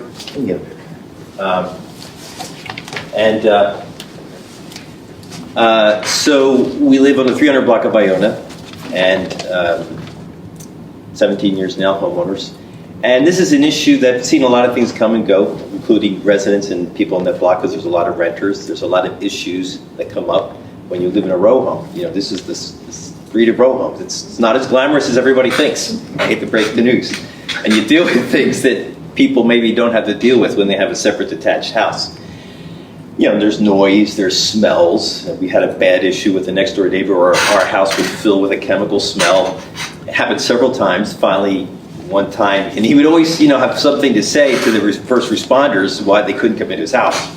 Until one time he wasn't home there. They came in, they took him out, they took his son out, they defumigated the house for hours. He wasn't allowed to go back in. It was a toxic cloud. I don't know how it got created, and it affected us too. So there's issues that when you're not in a single detached house, but in a row home, that affect you more closely. And one of them, which has come up regularly and often and all through the years, and probably even tonight, which is in violation of an ordinance. I'm just guessing. I mean, it's anecdotally, but it happens all the time. And it's something that people really like. And that is fire, like having a fire in your backyard. People have fire pits. People in this room, I know, for sure. And they enjoy it because we like to look at fire, and toast marshmallows, have a drink. But we have seen where like a neighbor down, 2 houses from us had like a bonfire in the summertime, hot winds, glowing embers, going up, landing, who knows where. And he was partying, he was drunk, he wasn't watching it. It was a safety issue. It definitely happens, Okay. And so it's very clear cut, the fire code. And the only fire that's really allowed is in a grill. Is in a cooking manner. Ordinance number 843, section 67-5. It says no open burning, with the exception of cooking, which is barbecue.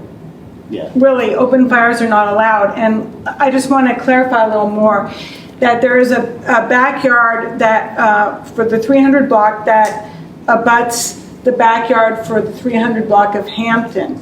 So there's been neighbors on the Hampton side who have argued with me about this. They said they asked a police officer about if they could have a fire, and the police officer said, sure, go ahead. And there's no cohesion between the fire department and the police department. There might have been a Lower Merion police that they had asked. We don't know. It wasn't even when they were having a fire. But there are lots of big trees and overhang within that common backyard space, which goes for about 10 row homes for Hampton and Iona.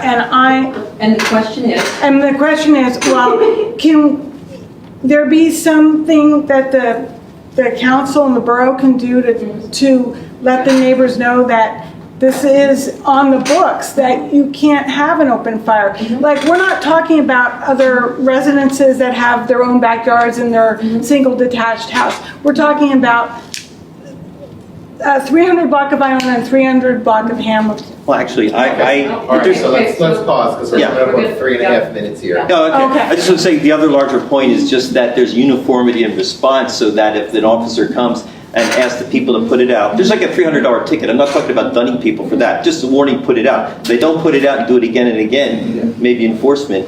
And if it's a bad ordinance, take it off the books. Well, so let me, generally, public comment is not sort of question and answer, but it's a small room here, and so we have an opportunity to answer some of your questions. Mr. West, could you speak to the ordinance that was cited? Yeah, sure. So that's an outdated ordinance. Ordinance number 1013, which was passed 2 months ago. Yeah. Actually repealed Chapter 67, fire prevention. And herein lies a problem with our code, and that it's difficult to navigate, right? So we are going to be having, we're in the process of updating our code so that all of these new ordinances will be a part of the code. Instead of having to follow them. Yeah. So what I would encourage you to do, so fire prevention is now under the UCC code. If there are any issues, first of all, it's a fire hazard, call 911, right? That's your first step. That is a fire hazard, period. Okay. That's always your first thing. If it's a fire, call 911, right? That's a public safety issue. If it's something that is more of a nuisance, you need to make contact with the office, and our code enforcement officer will enforce the UCC, under which fire prevention is a part of that. Because we had a new renter or whoever. Yeah, so could you go into a little more UCC has detail of what is also approved- permitted? Yeah, because what constitutes a hazard? You have new ordinances. Well, now we're going to. Yeah, we're gonna tell you, we're gonna tell you. Maybe. I don't know what that is. What was changed in the UCC at the time that it was updated and approved a few UCC months is ago? Uniform. Uniform construction code everywhere. Right.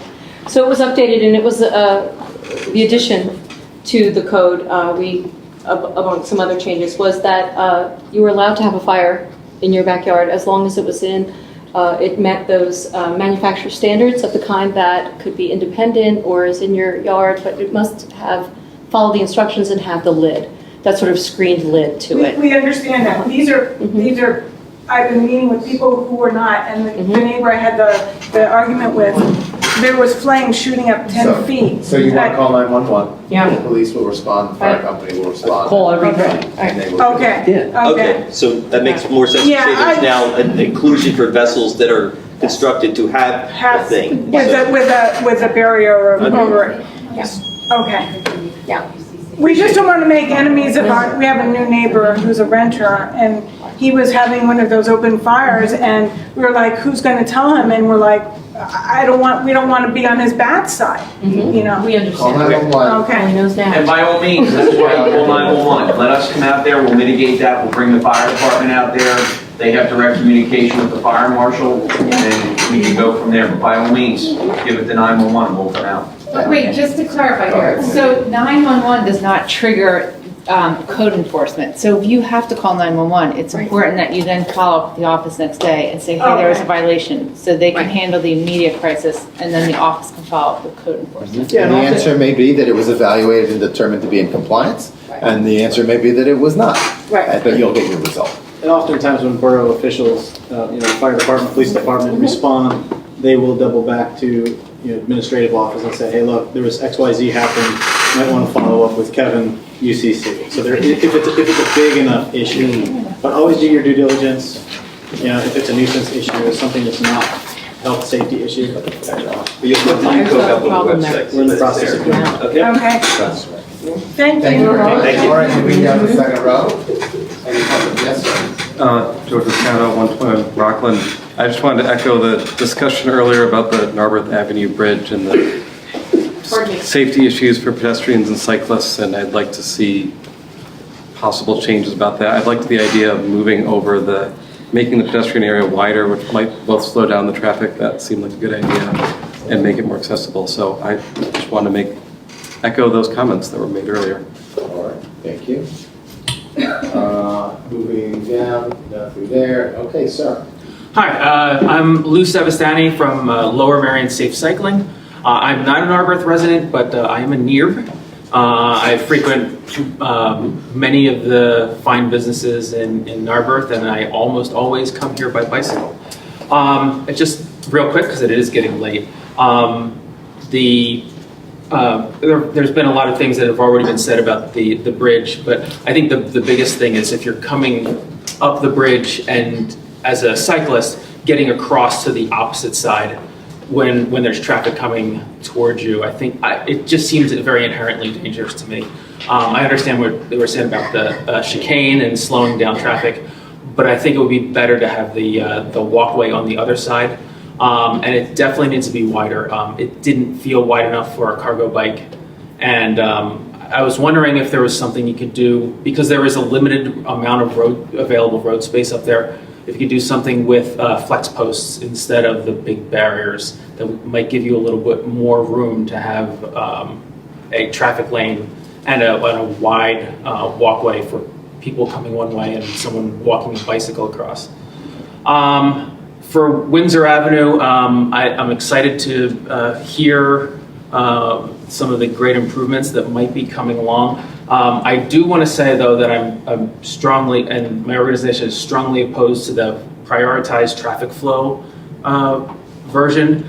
And the reason for that is if you remove parking and you have two-way traffic, that traffic is going to go faster. And one of the things that it's not, Windsor Avenue is a pretty good street. It's not the best street to bike on, but the one thing it really does have going for it is that people drive slowly. So I think the prioritized traffic flow would make it less safe for everyone, for drivers, for cyclists, and for pedestrians. And again, going back to the cycling grant that is a huge win for Narberth. I urge you to fund your part of it. Maybe look for some alternate methods of funding, public-private partnerships. I know that the tool station, the Fix-It station on the Kinwood Heritage Trail was funded by Mainline Bicycles. So maybe there's a way to fund it that besides, because I realize what a difficult fiscal situation you're in with the Narberth Avenue Bridge. So maybe be creative in finding ways to fund that and be really and take advantage of this great opportunity that you have. All right, thank you. All right, we'll be down the line, ma'am. Hi, I'm Jean Borak, 510 North Essex Avenue, and tonight I'm here to talk about the safety concerns of Narberth Avenue. I think everyone already did a pretty good job of kind of touching on the major concerns. I just want to restate really quickly the three main issues that we saw gathering feedback from the cycling community was the pedestrian pathway was too narrow. And I know you said it was 5 feet, but it was definitely not 5 feet. 4 feet 6 inches. Okay, but with that wide barrier there, I think it kind of creeps into the pedestrian walkway, and it becomes a lot less than where the lines are. Sure. The other thing was the crosswalk placement. I can understand what you guys were, what he was saying about the speed coming down the crest, but I think the sight line is a huge issue there. The cars can't see, the pedestrians can't see either. The other thing was the road markings. There needs to be some kind of road markings for the bicyclists because it's very confusing. So what we're asking council is to ensure the safety of all our road users by considering widening the walkway to a minimum of 60 inches, move the crosswalk further from the bridge, add a poured curb ramp where the crosswalk currently meets the little gym side of the sidewalk. There's no curb cut there. And add bicycle pavement markings on the north side approach. And if possible, move that traffic lane to the opposite side, the pedestrian walkway to the opposite side. We applaud council for making sure that a pedestrian walk path was included in that solution. And but we want to make sure we do it safely while protecting our most vulnerable road users. And so thank you all for your time and consideration of this matter. Thank you. Would it be possible for you to email it seems like you have a written list. Email that to the I borough. did. Great. Ed Ridgway, 155 Marion. From the business perspective, one of the things that one of the things that's important for two reasons for the businesses, while we figure out what's the safest and most effective way to configure Windsor, there's a couple of reasons why that stretch of two-way from Essex to Wynwood becomes important, and that's when the unusual happens. When we have an event and when we have construction, there really is no way in the downtown area to get from east to west. If Haverford Avenue is shut down for construction or an event. And so in those cases, we do these workarounds where you have to cut over to Windsor and get out. And so just while you're configuring, figure out a backup plan for that. Thank you. All right, I think that's everybody. All right, we'll close public comment. Do you have any announcements? I do. Just real quick, I wanted to say that on, I'm pulling up my calendar so I get the date right, sorry.